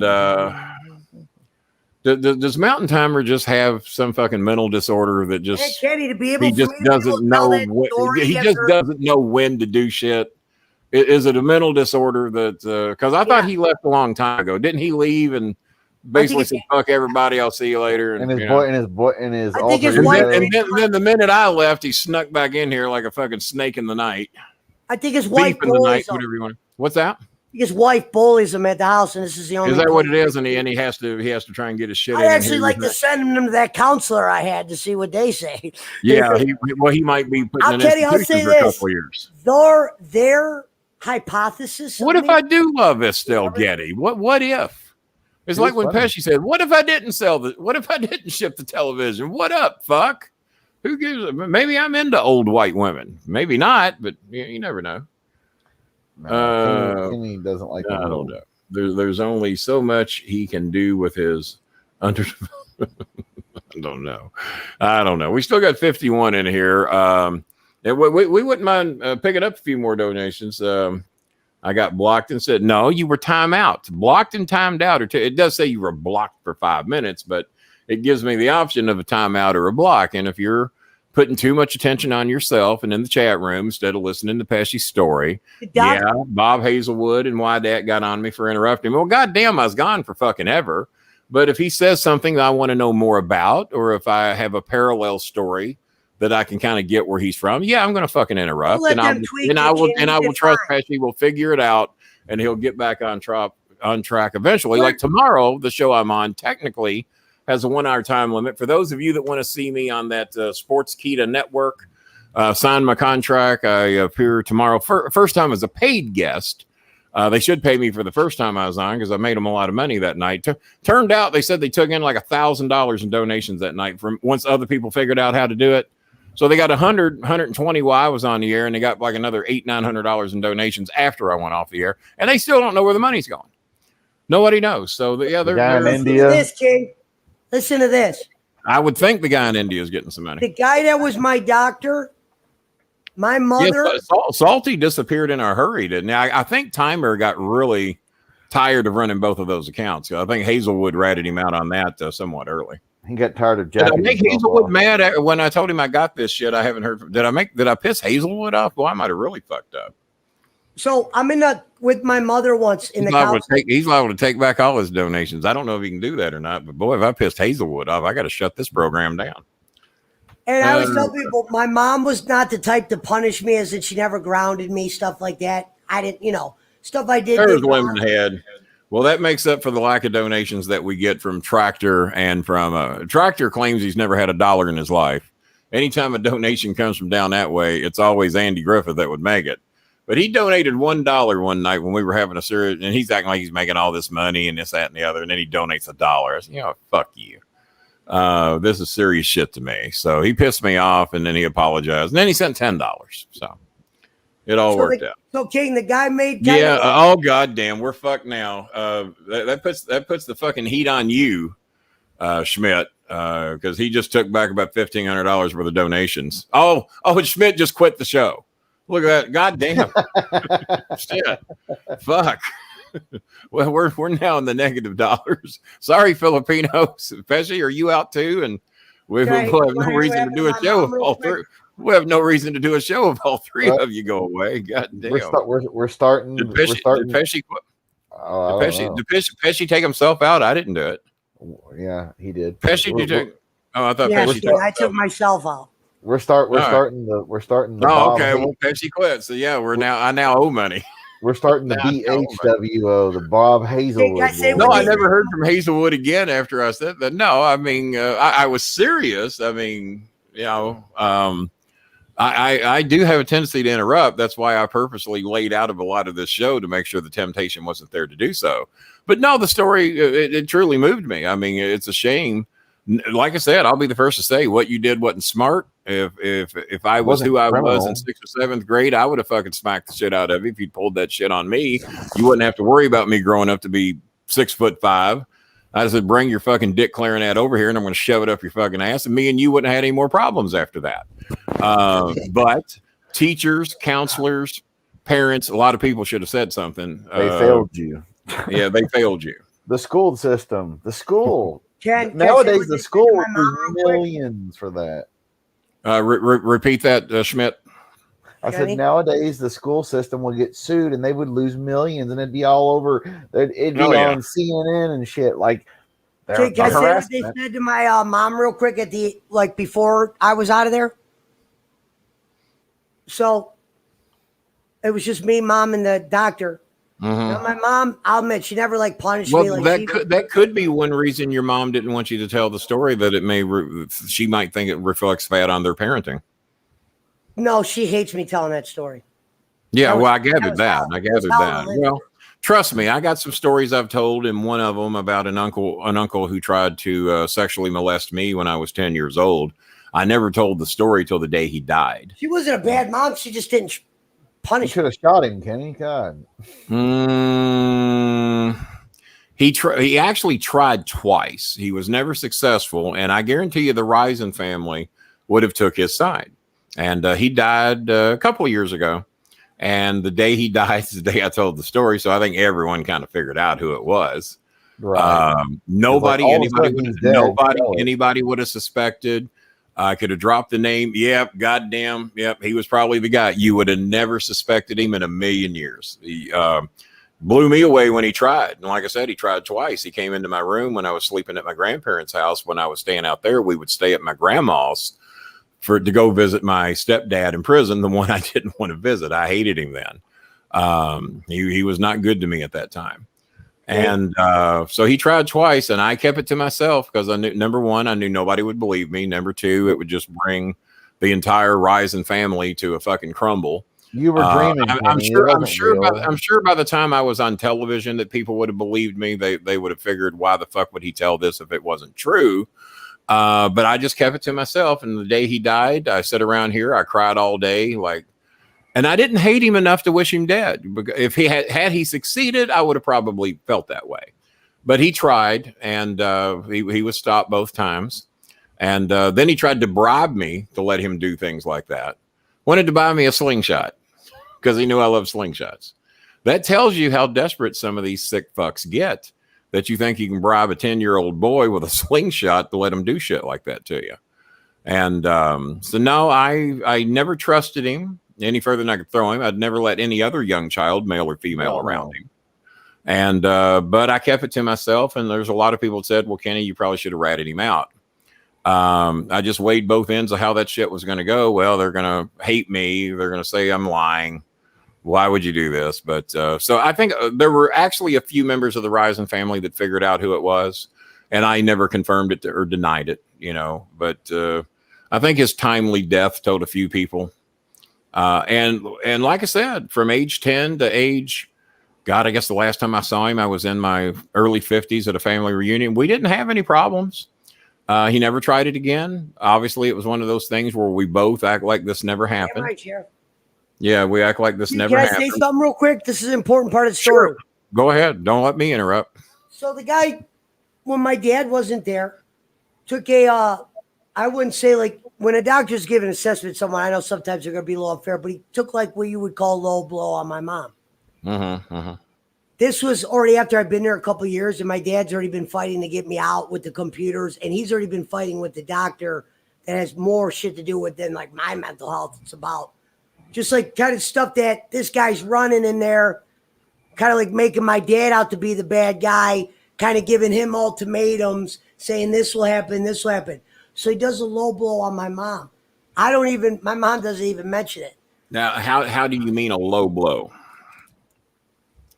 Well, like you said, he took a shot at her parent. He said, "You don't discipline." She goes, "Well, that's." Oh, okay. All right, goes, I got you. My dad does the disciplining. Michael, I don't ground him. Yeah, but parenting's a two-way street. My mom let my stepdad get by with a lot of shit. So even though I never put the heat on my mom, because mom was always good to us, mom was not a beating type of person unless dad told her to do it.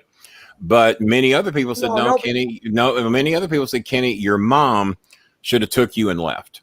When you and Janice were getting beat, your mom has got to take you and fucking leave. Well, she tried that twice, but he come and got us both times. And mom was terrified of him. She thought he was going to kill us. And he actually tried 2 or 3 times. My grades dropped in high school because my dad would kick in the back door with a sawed-off shotgun, drunk as a skunk, threatening to kill us. Well, it's hard to focus on your schoolwork when you don't know if you're going to be alive the next day. You should have shot him. Fuck. Okay, so no, I didn't have a gun. I was 14 when he threatened to kill us. He took a low blow at my mom. I don't know what made me say the word he said, but I remember my dad's like, "Where did you hear that word?" And then we told him the story. The doctor was standing next to his real wife, meaning, she came into the place, whatever she was doing, came there to meet him. He was talking to his wife. Wasn't easy. When my dad passed him before, I remember he said something real quick. Indoor voices, make sure you drop that check off. My dad was so mad at this guy already. This was the greatest thing I ever seen my stepdad do. Took everything in my world not to laugh. Picture a room with 15 people writing, filling out pretty much their death sentence to being broke. Yeah. So you have whole rooms, head doctors talking to his wife. He just whispered to my dad, "Make sure you drop that check off. Indoor voices, please." Talking to my father. After he saw what he went through with that. My dad made me go outside, made my mom go outside, but we could still hear him. This place echoes because he always knew I loved hearing myself echo when no one was there. And so that's why you've always been fascinated with Jake Echo. Okay. Well, I just used to like to echo things. I'd go, "Hello, hello." He goes, this is what he said. He goes, "Hey, Tim."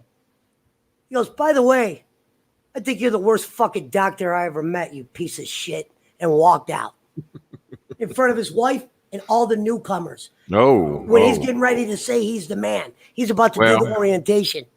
Yeah. Well, supposedly the line of the night last night is when I said, "Pesci, you botched this worse than a Banfield pet surgery." I got a lot of inbox messages from people, and Schmidt laughed his ass off the minute it was said. It was one of the moments he wasn't high enough to know what I said. And you botched that worse than a Banfield pet surgery or something like that. And people were writing the inbox and like that. But yeah, they did see the show, by the way, and they weren't happy with. Tell that after 23 years like that. Yeah, and that's the first time. Well, obviously, the first time you've told it in public. Have you told any other individuals about it? Not in that. I might have grazed and said, "Yeah, I got blah blah blah blah blah blah." Yeah. Without tackling like I did today. Actually, the story was nothing like I thought it was going to be. I thought it was Pesci trying to be a smartass, talking himself into a mental institution because he thought he was smarter than the people analyzing him. And then to a degree, there was some of that there because he was kind of like he was being multiple personalities. Yeah, I was thinking he got locked in the nut house because clickbait. Do you feel suicidal and hurting people? Yeah, sure. I'll hurt you if you turn your back, you bitch. I mean, I thought that's what he did. So the story went nowhere near where I thought it was going to go. No, like this one, I actually feel bad for him. Picture they call you Michael Myers. The guy standing across from you is saying you're Michael Myers, and he has a pen that no matter what he writes, goes. He says you're Frosty the fucking snowman with a small dick. That's exactly what you are. Right. Yeah. Okay. Well, you don't want to be that. You're cuckoo. You got to go to Laurelwood where you have to spend the night. And those guys originally had to do that. Those guys got jail time and sentencing. Oh, yeah. We'll even throw up the PWO logo in the corner there tonight after that story. And the people are right. It took a lot of color. I remember the night that I told the story about my uncle, what he tried. I cried like a baby on here because it was hard to go back and do that again. The story had never been told. Not one rising. Not my mother didn't even know. I never told my mom. I never told any My rising. mom don't like bringing that shit up. She's not Never told my stepdad. I had never told any human being what he tried to do. So I'm sure it came as a huge shock for anybody that any man had ever tried to touch me. Now, was Ma Bolin still alive when you told the story? Oh, okay. So that probably worked out better for you. Yeah, it probably worked out better. I would have still told the story even if she was. And like I said, had he been successful, who knows what would have happened. It's all when they try it is one thing. When they're successful, it's quite another. I never had too much pity on myself because there's too many that the violator has been successful in what he was trying to accomplish. Yeah, so I didn't put too much pity on myself. I'm okay. He mentally fucked with me to a degree, to where you never wanted to be alone with certain people when you're a child, to not give them any opportunity. Plus, this very same individual tried to rape my mother, and I stopped it. Because I was also about 10 years old. My dad was in prison, and when I walked in, he was trying to rape my mom, and I yelled at him, and I yelled his name. I didn't call him uncle, which is what he was, but I yelled his name, and then he stopped. And mom said, "Why did you yell at him?" And she wanted me to tell him what he was doing because he was drunk. He was drunk, but that doesn't give you a pass. But she wanted me to tell him what he did. And I said, "Never mind." Is all I said. But she wanted me to tell him what he was doing because she was fighting him off when I walked in. I was outside playing Frisbee on Main Street. I come upstairs. He's on my bed trying to have his way with my mother. Same guy who later tried to have his way with me. I was going to say, I can't believe you didn't take a baseball bat to his ass. Well, at 10 years old, I mean, my fully developed baseball skills had not developed yet. At age 14, he'd probably been in deep shit. At age 10, I don't know if I could have put enough whack behind that bat that I could take down a 220-pound guy with it. What's crazy is how normal some of these kids I'm welcome to stand here and let any 10-year-old try to come in here and talk with me. Yeah, he didn't want any part of that world order shit. I can't blame him. Hazelwood world chaos. Can't blame him there. Like, this kid's 12 and he smokes. They were talking about me. Meanwhile, I was going to ask you, when was the first time that you ever smoked a joint? Oh, I'll tell you this right now. It was I don't want to say it was with those kids, but it was actually leaving school on my way to a therapy session because they actually smelled it on me, reported it to my dad. Of course, I lied. Dad, of course. We established that last night. You're around other people who are smoking. Even though he knew I was smoking cigarettes, I just couldn't do it in front of him. My grandparents owned gas stations, so I got free gas, free cigarettes. Free gas and free cigarette? So your parents knew you were smoking? I wasn't allowed to do it in front of them, Ken. They would have threw them out. But it's like when you know your kid's doing something. I mean, Michael, I didn't go, "Here, Dad, you got a Marb?" It was, I came in and I had a pack of Newports sticking out of my pocket. Newports. But they knew I was going to smoke. They said he smoked. My mom smoked. My grandma's like, "I knew you were going to smoke." She just said, "When you start smoking, I know you're not going to tell me. Don't take from these cigarettes because then I'd have to fire an employee. Take from those cigarettes because these cigarettes get counted." And lottery. Because I'd always take a couple extra lottery. But here's the thing. Before every shift, you have to count the lottery to make sure nobody stole any. Count the cigarettes to make sure no one's stealing it back. One cigarette's missing, you report to Grandpa. Yeah. Well, because cigarettes are regulated by the ATF. And how old were you when they were letting you do this?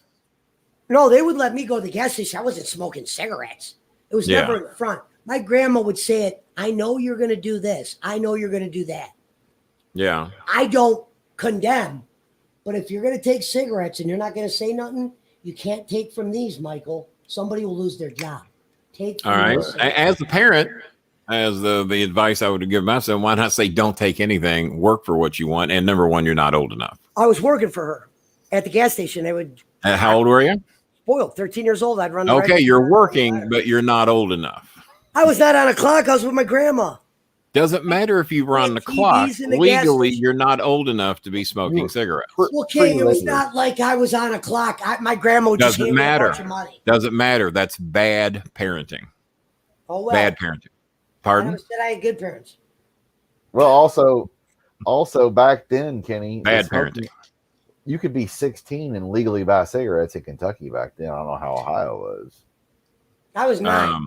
Well, he obviously was not 16. He was either I was 9, 9 years 12, old. 13, whatever the hell he I'm just was. saying the availability was a lot. For those that want to order the badges, and like I said, again, they're for charity. No, we know they're not worth the money we're asking, but for me to take the time to package them and ship them, we got to get something out of the deal. Or don't buy them. I don't give a fuck. I'll give them to whoever shows up here when they bring donations to the door.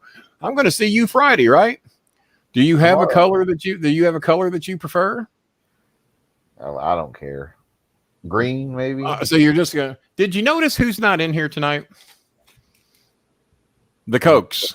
Did you notice who else wasn't in here? We'll cover this real quick. Because Pesci were pretty much. Half pint. Half pint. I've been at the auction, King. I have no idea what's going on right now. No, there's neither of them are here tonight because apparently, and I got to defend my honor a little bit. And if I said this, somebody please step up and lie and say that I said it. And I wrote 30 Cokes this morning in his Instagram account and said, "Hey, motherfucker, more or less, you wrote my son and told him that I told the Perth pussy and I encouraged him to stalk you. Where the fuck and when did I fucking say this?" And then Chris calls me and said, "Yeah, Cokes is mad at you. Evie's mad at you." And I haven't heard from either one of them today, even though I addressed 30 Cokes personally. And if he's probably watching, just didn't comment tonight. No, I never fucking tried to encourage. I said, well, hang on. Here's what I did say. And then you all will have plenty of chance to talk. Here's what I did say. I was told that the Perth pussy was terrified of Evie, and that's why he doesn't stalk Jake and Pesci and Cokes. I said, no, he's not terrified. There's only one person of all of us. Hang on. There's only one person of all of us he's terrified of. The one who was the most motivated to get on a fucking plane, fly down here and beat the dog fuck out of him. I'm not going. I'm not flying 52 hours to beat this fucking idiot up. There is one member of my family who would. That is the only person he would be terrified of. And to think that he's terrified of Evie, that Evie, he won't stalk because Evie's so verbally gifted and just is terrified the Perth pussy. And I said, no, you ignorant fuck. I said, he finally learned that there's 6 viewers watching these 3 fucking shows combined. So if you're going to waste your efforts, waste it on the fucking show that people actually watch, not the one that nobody's fucking watching. Who wants to stalk when you're the only guy there? So that was the point I made. So if they were offended by this, be fucking offended. I don't know what to tell you. And that goes for both of you because neither one of you have spoke a word to me today. But that I never said that I was encouraging him to fuck with either of you. And whoever says I said it's a fucking liar unless you can fucking show me the goddamn place I said it, because I never said no fucking such thing. Does anybody remember it? But amongst you two, you were here for the same fucking show. Did I ever encourage him? Why would I do that? But that sounds like Pesci saying, why would I lie? And then he was lying. That's all right. I don't remember it at all, honestly. I do remember the 6 viewers joke. Yes. Yeah. And if you're offended by that, then get over your fucking selves is all I can tell you. So, and Megan wrote me today and says, you're wrong, Kenny. I do have AMC shares. So obviously she was watching the show. I said, well, that's not what you told me. You told me that market was too volatile and you wouldn't touch it, and that your 20-year financial guy doesn't advise that. So congratulations if you have some, but that's not what you told me, and I can only say what you told me. So, and I noticed Megan's not here tonight either, but Megan's got a new work schedule and all that. She did get a badge. Evie's got a badge, but for 30 Cokes and fucking Evie, just the show tonight, supposedly being fans of yours. How do you know they were there and they just didn't comment? Out of just, not everybody's got a strong, thick skin. Shut up. You saw what I did yesterday. I was able to come in here after that shit yesterday and tell that story. Takes a lot of mental capacity to do that. Or you're an idiot. See, he thought he was off the hook tonight, didn't he? He thought I wish I had one Coke, let alone 30 right now. Well, there you go. Who hasn't he stalked? But to say that I was encouraging him to do so is just a bald-faced bullshit. Also, like Pesci can tell you for sure, we've both seen it. Yeah. The PP, both stalkers have appeared on Pesci's show under various and the same names. Yeah. He pretended to be Allison Constantino. Yeah. There you go. Pesci just told you. Well, we're not supposed to be bringing up those names. Right, but just we saw them. No, they're stalking me now. What's that? I said they were stalking me when you were gone. I gathered or that. Whatever. All right. Have we about come to the time? Yeah, we're way over. They 3 love hours. you. They love you, JJ. That's why. 3 hours and 14 minutes. They used to stalk I didn't even know JJ had a YouTube. JJ, what is JJ? Promote your YouTube channel. I didn't even know you had one. But I don't watch anybody's shit. JJ, so where you and Alfred going this weekend? You guys if that makes me a bad guy, so be it. But don't be a fan. I don't watch anybody's shit. They going to Six Flags this weekend without their kids? For those of you, JJ, do you have the link for the show that I'm on tomorrow that you can post here real quick for those that want to see it? It's the Money in the Bank. It's the Money in the Bank pre-preview that me and Sid and one other person who I have not met yet. It's 11 a.m. People say, why are you doing it at 11 a.m.? I said, well, I'm on their time slot. That's UK time. I think the two hosts of the shows I'll be doing it with, I think, are from Crab. Okay, just so you know, I'm playing in a $3,500 tournament. I qualified. Oh, you're donating $3,500. Is that what I heard? Well, thank you, Pesci. That's a big donation, and thank you very much. Sid, Bill, and my son said to make sure that Bob Hazelwood knows. Thank you so much for helping us with Choco. You don't know how much help you were. You basically helped us save that dog's life. Now that we got her into Shively Animal Clinic, she's doing much better. The staple job, the stitch job is holding up. We got her a soft donut cone. I wish the pictures were in here. She is the cutest thing because we got that plastic ass fucking shit cone on her. No, Schmidt never came through with a 480 after he's on here recorded. Unlike saying that I was promoting stalking by a certain individual, he is recorded saying I will donate 20 shy of that. Yeah. And he didn't. But he's coming tomorrow. So who knows? He might have it. So I can't shit on him yet. He may show up here tomorrow and have the whole 480. And then you know what the Italians would call that, Schmidt? They'd call that guadaris. And then what is that? Because I've never heard that. I call that land of make believe. It's basically it ain't land of make believe that you said it. It's recorded. I'll have JJ like put it on the landlord collecting his rent. Is that what that is?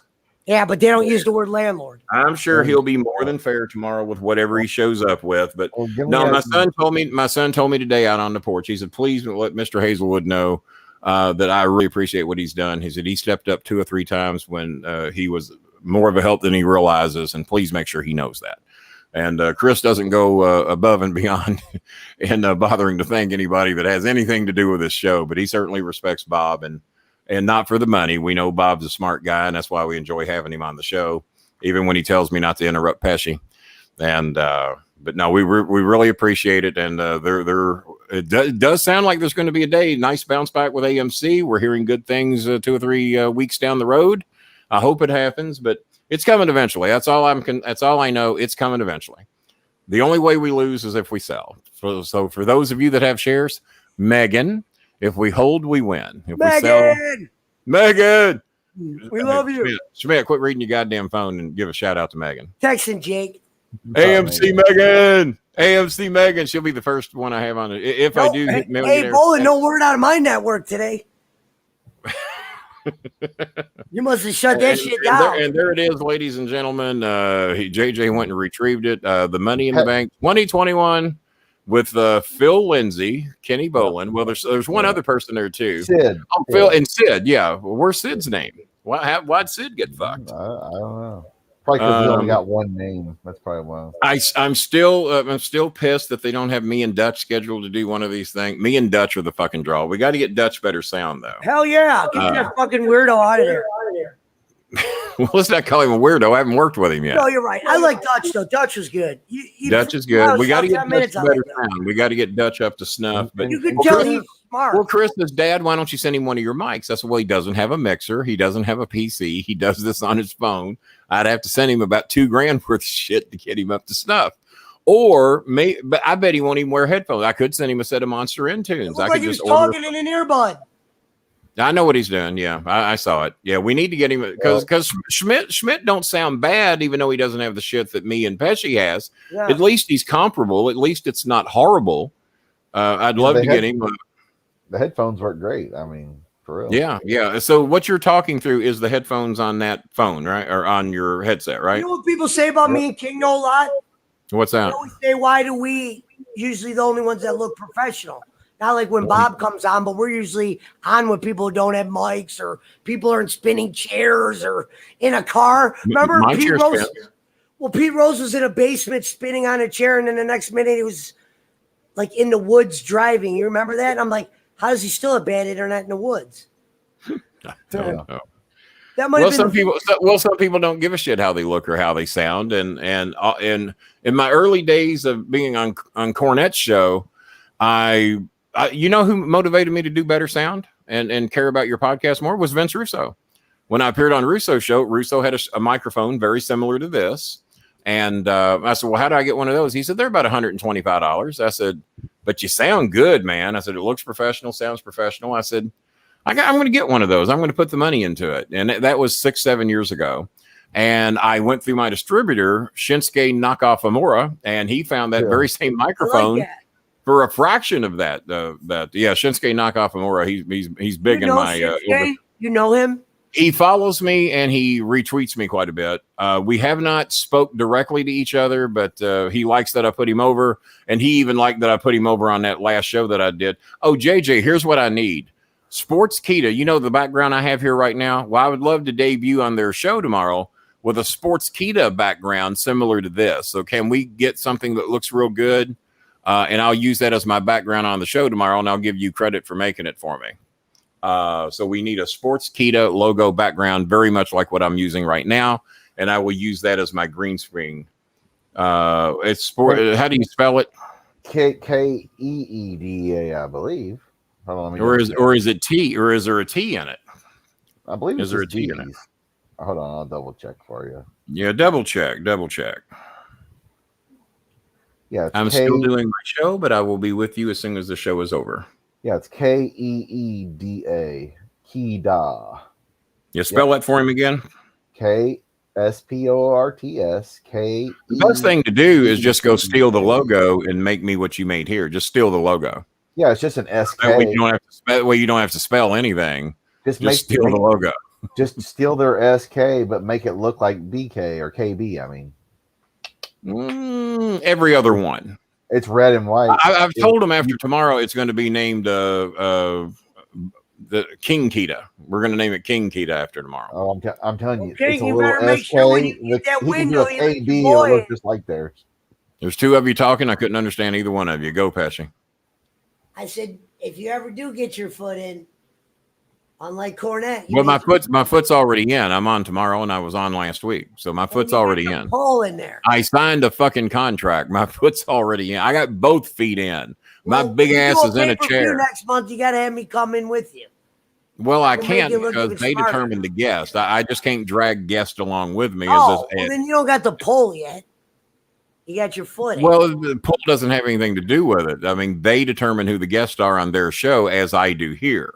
They don't show up and just drag one of their guests on my show. I thought I've already told Dutch and the WLW guy that I'm going to have them on. I see Hazelwood. Pesci's trying to ride Kenny's coattails again. I see what he's doing. Why do you want to be on that show so bad? Why you want to embarrass me? I think that'd be awesome. To help me. What if we become like two more characters where another podcast reaches out like, I think the characters we are good enough. I don't think we need to develop two more. How do you know they wouldn't want us both? Coattails, I would say we're a package. You would say that.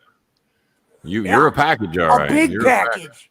Star Kita. Hazelwood's not bad. I had King Kita. Star Kita ain't bad. I lost my voice tonight for sure. Well, if you'd only lose that head, if someone says I'm going live against you, I'm in a tournament competing tomorrow, probably for 12 hours. At what time? And don't forget all afternoon. I'm competing in 5 different $3,500. Let me make it official. I don't care, and Harry can go live with his 50th farewell podcast. Jake can go live all at the same time. I do not care. You're irrelevant, old man. I'm irrelevant. I'm still gonna have you Nobody on, cares. King. You're gonna be third screen. All right. Well, I'm glad I made the third screen. That's good. Don't To hear. Off, Fred.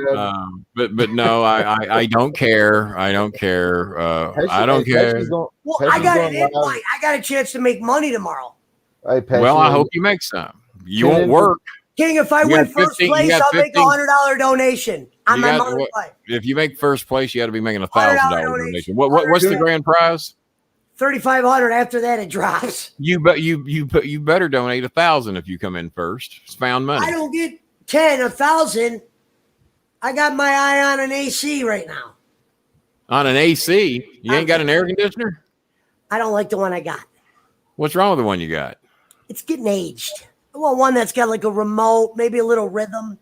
I remember when my girlfriend was getting aged, it was time to move on. She was sneaking up on 30. I said maybe a little rhythm. I had to move on. And don't forget to tune into the Pesci post. I heard a clip last night. Now, what happened to Tiffany? Tiffany was the C word in here earlier tonight, and now he's back on his wife's account. What's up with that? His balls are in her purse. That's why. Yeah, Pesci tried to sneak on that show last night, wanting me to bring him on as a package deal. I don't know what is. You know, they got 100,000 followers on. Wait a minute, last night. Yeah, YouTube. They got 100,000. One of the night it was night. Well, yeah, it had been last night because last night was the night I announced it. Kenny, I wasn't on their fucking show last night. No, you were talking about you wanted me to bring you on their show. If you did a review and they said, "Hey, do you want to bring somebody with you?" I got they're not going to say that. They don't want me bringing anybody. It was hard enough probably for them to agree to bring me in with their current cast. But when I saw the contracts, they're paying me twice what everybody else is getting, probably because they made $1,000 in donations off my appearance. That had never been done before. So the way I see it, they owe me $400. I want 40% of the gate like Lawler used to get. I think that's fair. I donated to say, "Is this live? If so, Kenny, you look great." Just like Lawler. Yeah, just like Lawler. Pesci likes the youngins. Allegedly. Well, if I'm 38, I wouldn't go lower than 23. Well, unless you're 21 with a kid. I'm 61 and I'm hesitant to. I'm 61. I'm hesitant to go above 23. If you're 21 with a kid, I'll have sex with you if you're 21 with a kid because that means you're a grown-up woman. You're more grown than me. I don't got no. You've talked enough, Pesci. You've talked enough. If you're 21 with a kid, I'll have sex with you because like you've already fucked somebody. Yeah. Yeah, he's got like I met some people that are a lot younger than me that are a lot more immature, more mature. I'm sure you have. Don't forget to tune into the truer statements have never been said. Truer statements have never been said. Don't forget to tune into Pesci's post show tonight. He's going live. Remember it was said right here, Pesci. I've met people a lot younger than me that are way more mature than me. You will not get an argument from me. Not King. When you go out, when you go to end tonight. Which is coming up real soon. Look in your share screen when you end the show. End it with that clip. Oh, I have a share screen already? Oh, okay. I think I see it there. All right. Well, we'll get how long is that clip? End the show with it. It's a couple minutes. It's Kenny putting me on. You said that last night. We hung around like 30 minutes. It might make you cry. No, it's one clip. Well, I'm about ready to cry already. It's one clip. Right. I guess I'll play the clip. I guess there's a way to do it. So do I hit share and then hit that, or do I just hit it? No, just hit it. It's set up. I'm learning shit. Go hit it. All I got to do is hit it. All right. Well, ladies and gentlemen, for the time being, this what is tomorrow? Friday? First appearance. Are we doing a SmackDown watch along tomorrow night? I'm not. I'll try. If you need, you're off, right? Nah, there ain't gonna be no. I could be on, but I'm gonna be playing a video game. Oh, I'm already doing a show tomorrow, so I think that's enough. So if you want to see my show tomorrow, where'd that link go? Where'd he put it? It's right there underneath. All you do is hit it. You guys will like it. He says if he has a Gave store, I've never heard of such place. Well, he lives in Florida. Have plug-in mics for phones and computers for like $5 or $10. Well, he needs to get something more than what he's got. But if he plugs in the mic, he's got no plug for his headphones. So are we talking about JJ? No, we're talking about Dutch Mantel. Talking about Dutch Mantel. All right, is he right on Sportskeeda? Is that Just Google the logo. Google the fucking logo. God, can I get any Somebody in good the free help comments from you? earlier put, give me Pesci over Jiggy Jaguar any day. Jiggy Jaguar is putting the full court press on to be back on this show too after that debacle. That debacle. And he admitted that he was a Bill O'Reilly fan and he still wants to be on this fucking show. I said, well, what do you do? Just follow all fucking perverts? Trump? Do you follow all the Bill sexual O'Reilly's offenders? a pervert? He's a fucking sexual offender. That's how he got fired from Fox. No, I didn't know that. Yeah, everybody you're attracted to likes to fucking sexually assault people. How you feel about that? Or what do Maybe you have a history. No, Bill O'Reilly sells coins that I buy. Well, you need to return them. He's sexual assaulter. He got fired from Fox for that shit. God damn it. Sexual harassment. He's a bad person. Told me that. Now I can't even fucking look at the guy. Well, there you go. There you go. Well, if they're Republican, just be careful. Is all I can tell You said Jimmy was a deviant. Do you just say that about everyone you hate? Remember when he said he had those two girls in the back of the car? You were on DJ Khaled's show. That was a true story. That was a true story. Okay. Yeah, that was a true story. I was helping you out there, King. See what I did? I don't think that we need to go any further past the hot tub to determine what Jimmy is with his wife. I think they have pretty much covered that themselves. He goes, what? I got an interesting sex life? That's how he tried to play it off. That's how he tried. Well, no, everybody the way I see it, everybody that the way I see it, everybody that fucks his wife has an interesting sex life, and maybe his wife. If watching from the cheap seats is an interesting sex life, then that's a whole nother story. He said, so sue me. Well, there you go. Well, he's probably in the process of that, so he's starting to lose wind, Kenny. His sales starting to. Well, not as long as y'all keep supporting him. Not as long as y'all keep. I don't support him. I just hear him. Yeah. Well, that's supporting him. When you watch this show, whether you donate or not, it's a view. It's supporting this show. And there's I hate Kenny Bolin, and then they watch every fucking show. That's supporting me, ladies and gentlemen. He showed me you. Well, you don't know him, dick. Now you don't know him, dick. You watch the show and you listen to the show because you like the show. That's what you have to admit. Yes. Everybody in here, they're watching it because they like it. I never said I hated the show. And they're supporting him and they're enabling him. For all the wrongs he's done, you all don't care. You watch him and support him anyway. Well, Mountain Timer hates Pesci and he still watches. So. Whatever. All right. I've been here long enough. Put that on. I don't. Please. Play the clip. Play the music. I'm sending a $3 donation just for that. Please play the clip. Yeah, that word please goes a long fucking way. I thought we covered that earlier today. That word donation goes farther. Thank you, JJ. Well, the $70 donations go way further than the $3 donations. Always remember that. Hell yeah. And don't forget the Pesci post show tonight. He's going live again. Donation sent. Are you trying to ride Pesci's coattails again, Schmidt, to do that post show? Yeah. What if he's tired and doesn't want to do one? King, think about this. When Schmidt would say, do the NutHouse show. Remember when we would just do 5 hours? You go, just do the NutHouse show. Just do the NutHouse show. Do that story in 4 minutes. Just do that. Yeah. All right. Well, I hate to leave 40 of you in here hanging, but hey, Pesci's apparently been bullied into doing a post show by Schmuck up here. I'm not. What time you over, Schmuck? What time you over tomorrow? You need anything? 2 cow. That's a package deal. You got to take Scooby with you, and bring me a puppy to be named later, so I can start all over. That's a lot of positive with a lot of negative. Yeah, that is a lot of positive with a lot of negative. He's been good tonight, though. They're both in bed asleep. So yeah, check out the show tomorrow morning. For those of you that are up at 11 a.m., it is a live show. I'm sure the recorded version will be available later. These words in the clip. All right. Well, I don't guess I can hit broadcast because I'll have to watch this and then hit in broadcast. So right. Here we go, ladies and gentlemen. Check this out, and then once this is done, the show will be over until I decide to do another one. Thank you, Pesci. Appreciate it. I love you, you little ball-headed fuck. Oh, I'm sorry. I love you too, Schmidt. You little ball-headed fuck. I got enough hair for both of you, so don't worry about it. All right. Until next time, I did say good day. That. Yeah, his name's Dolan. And basically this guy, we had a great player in Francisco Lindor. Like really, really good. And I didn't know that about the Seminoles. Apparently they pay the well can't I guess you can't pay the Redskins and you can't pay just all the Indians. I mean, I should be getting some money if that's the case. Florida State does a good job with their presentation, though, I thought. Hang on. It looks like we got a PayPal donation here. I think I saw it there. There we go.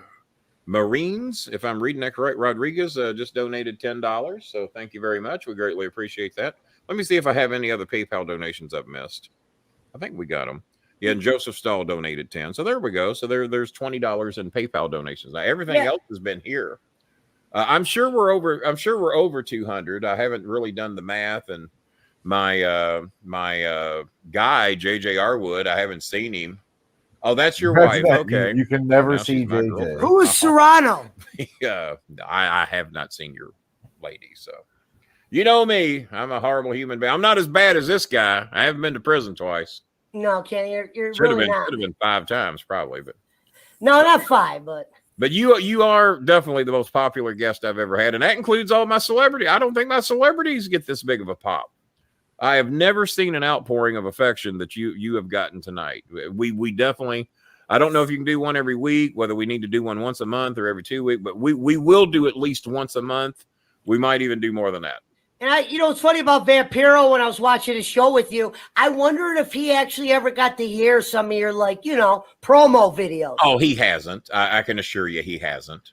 Because I remember you were going to tell him the meat story, and he goes, I don't know English, or some stuff. Or he's like, you were trying to tell him, and you were trying to tell him a story, and he just goes, dude, I don't know. Well, you listen to the shows very closely. You recite shit that I can't believe you even paid attention to. Kenny, here's the thing with you, and I'm going to be honest. Ever since I saw that first Don't be honest. I won't like you no more. Don't be honest. Oh, that's true. Go right ahead. But I always said, man, I go, what this guy does in those videos, like, you remember your old co-host, how you doing, Kenny, Callie, or whatever?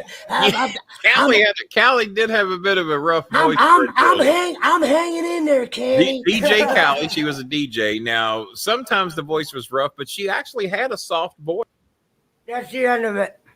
All right. Look at all the hair you had back then, man. What's that? I don't know what the hell happened to me. Damn, what the hell? Goddamn. Have I been that rough on you to cause that? Yeah, and my name was Michael. You just can't see it. The only episode you look 25 years younger, and that was only a few months ago. I was going to say, Pesci. It's been a long 4 months, brother. It's been a long 4 months. Goddamn. It looks like a whole other guy. Look how young he looks there. My God. And I wore the blue for you that night. Hey, I had a TV back then. How about that shit? I had a television. I saw. I was like, wow, look, there's a sign about the fish. You were doing fish then. You did fish later. Yeah, well, I always put the fish tank up in the background. This was when Pesci was happy.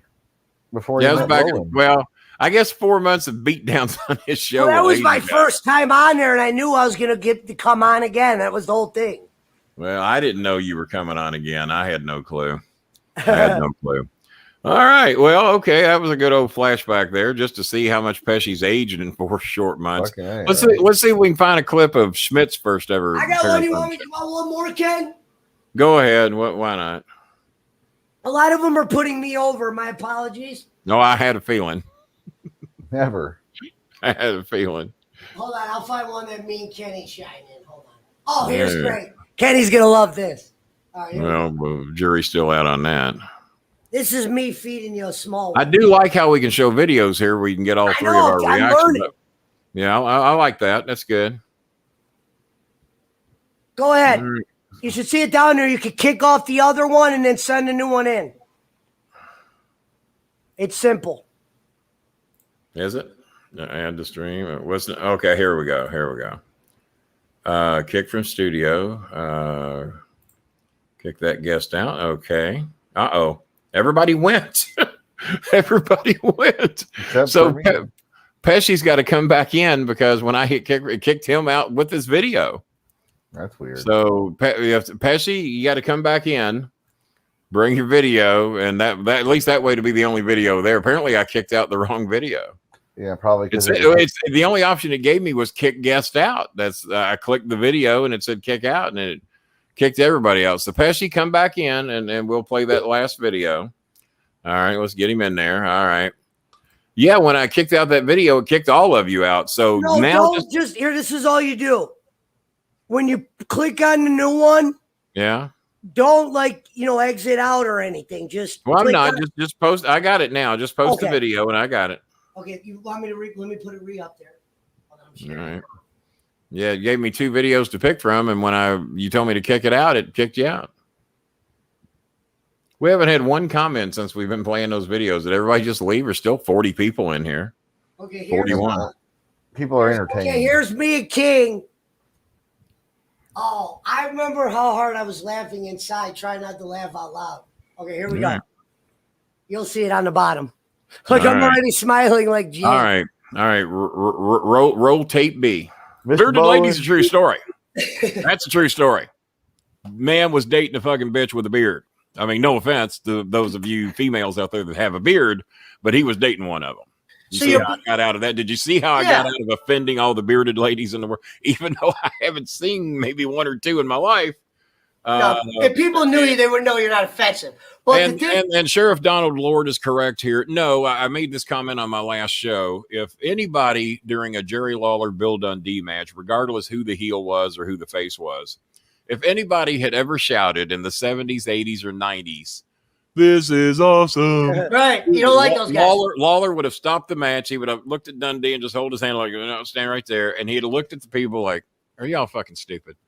And then he would have waved his hand. He would have got out of the ring and walked back to the locker room and let Bill Dundee figure it out. He would have not have tolerated that. Now, you ain't going to fucking chant "This is awesome" because now you're telling us this is a fucking work. This is awesome. Fuck you. So. Were you surprised that your first episode on Russo's show was so kind of like, I don't know, it just didn't feel. That's the end of it. Was you want me to play the other one too? If you wanted to, I just queued it up. Roll tape C. Owner. And then he's taking us to Jeff Ruby's later that night. So we're going to be doing that real soon. We just confirmed that today. The Gold Star Chili was talking to us about being a sponsor on the show.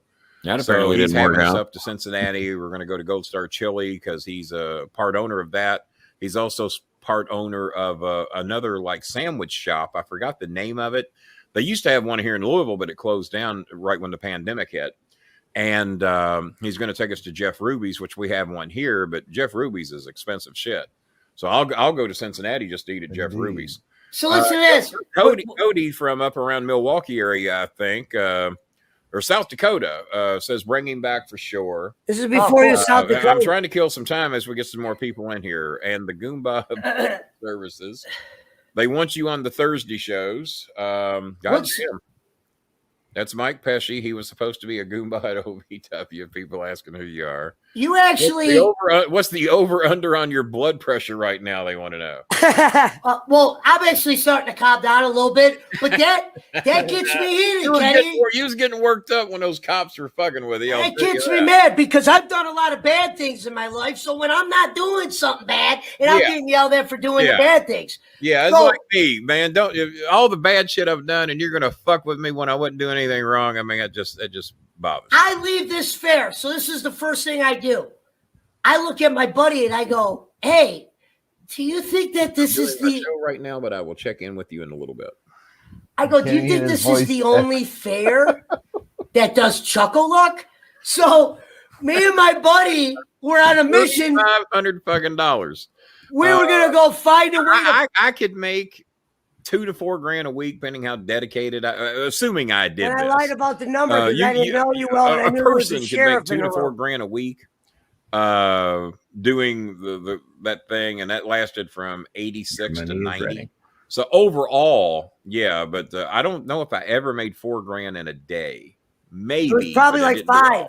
I just didn't know. So we started get greedy about it, you know. We started calling all the Catholic churches and finding out when they were going to have their monthly summer Monte Carlo gambling thing. So here's where I got screwed over.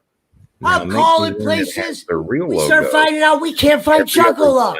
So here's the craziest part about the story. That's what I was looking 30 days goes by. Kenny, hang on. None of you have gotten anybody to come in. The numbers are the same. Everybody in here needs to get 1 or 2 friends to come. Who are they going to get? I don't know. It's like they have no friends other than me. What the fuck, you know? I mean, actually, I like listening. I guess we have broke the $200 mark. The donations have been coming in fairly well. Yeah. So counting year 125, I think we broke the two. Can you afford $125 every Thursday? No, I don't like you that much, but hey, this ain't maybe Clay Conrad. Not that much. I could make a deal with that with like Clay Conrad or Conrad Thompson. Why don't you go to the church every Wednesday and roll them dice, and then you can drop 125 of it here every Thursday? We'll definitely make times where I throw you money and we'll figure it out. All right, like I said, you're a man of donations, Kenny, and I'm a donating man. You're a donating man. Hey, we're a good team. We're a good team. So let me finish this story real quick. All right, go ahead. Here we go. This is good. Somebody wants to hear the bad shit you've done. There we go. He wants to hear your bad shit. I sell marijuana and I've been to prison twice. Have you been to prison twice? Oh my God. You know what? We're going to save that for your next appearance. We'll have everybody donate to hear your prison story. I wonder if Kenny, if I tell someone goes, you going to tell Scotty who you are? And I go, you know what? I respect Mr. Bullet too much to lie to him. Yeah. Now I go, he better be careful. He better be careful what he asks me. You know what I mean? I'm not going to be one of these guys who goes, yeah, I work at Levin or some shit. What did you not? Don't tell me what you did. I don't even want you to tell me what you did. We're going to save it for the next show. But what did you not learn from the first time you went to prison that made you go back again? Well, actually, no. I'll tell you something. This is or is it as simple as I needed the money? No, this is a real comment. All right. This is actually, I've actually wished my mom and dad could hear this comment. That was the end of that. Well. Good night. Shit has changed since then, hasn't it? When I'm doing those clips, Kenny's, I'm gonna make a cool video with music eventually. All right. Let's see. Now, how do I bring us back full size for the sign off? All you do is it should be a remove button or hit over the click button. You don't even got to click that video. Click on where you'd make me and Schmidt 2 people. Really? Is that all I got to do? Oh, yeah. He made the Starkita logo, so we got the Starkita logo going. Yeah. I told him to make one to where every other logo is their real logo and the Starkita logo, and that way they know what's about to happen. It's a hostile. You need a KB like that with the red though too.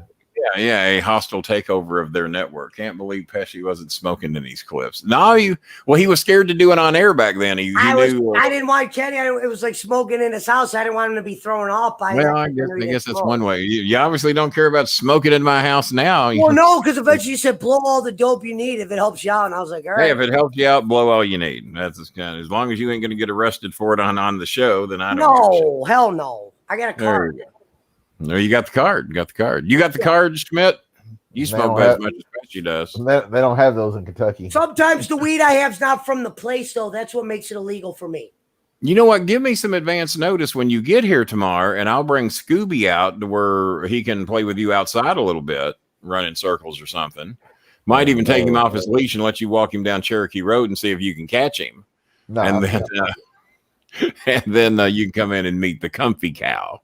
They closed Comfy Cow. That's embarrassing to my Comfy Cow. Poor cow. But all right. So we did 3, 4. God damn. We almost did 4 hours again tonight. But good show tonight. Thank you, Pesci, for telling the story. Sorry you've aged so much. I blame myself. It's all my fault. Maybe it's just my haircut right now. I didn't know it was get that bad. I might have to get something. You look 25 years older. All right. If you guys are awake, check out the show tomorrow. Apparently, everybody I've ever done a podcast with is going against me head to head tomorrow. Bring it on, bitches.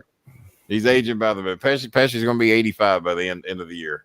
I don't know. I blame myself. So we've done all we can do here. So until the next time I do a show, probably somewhere between now and Sunday,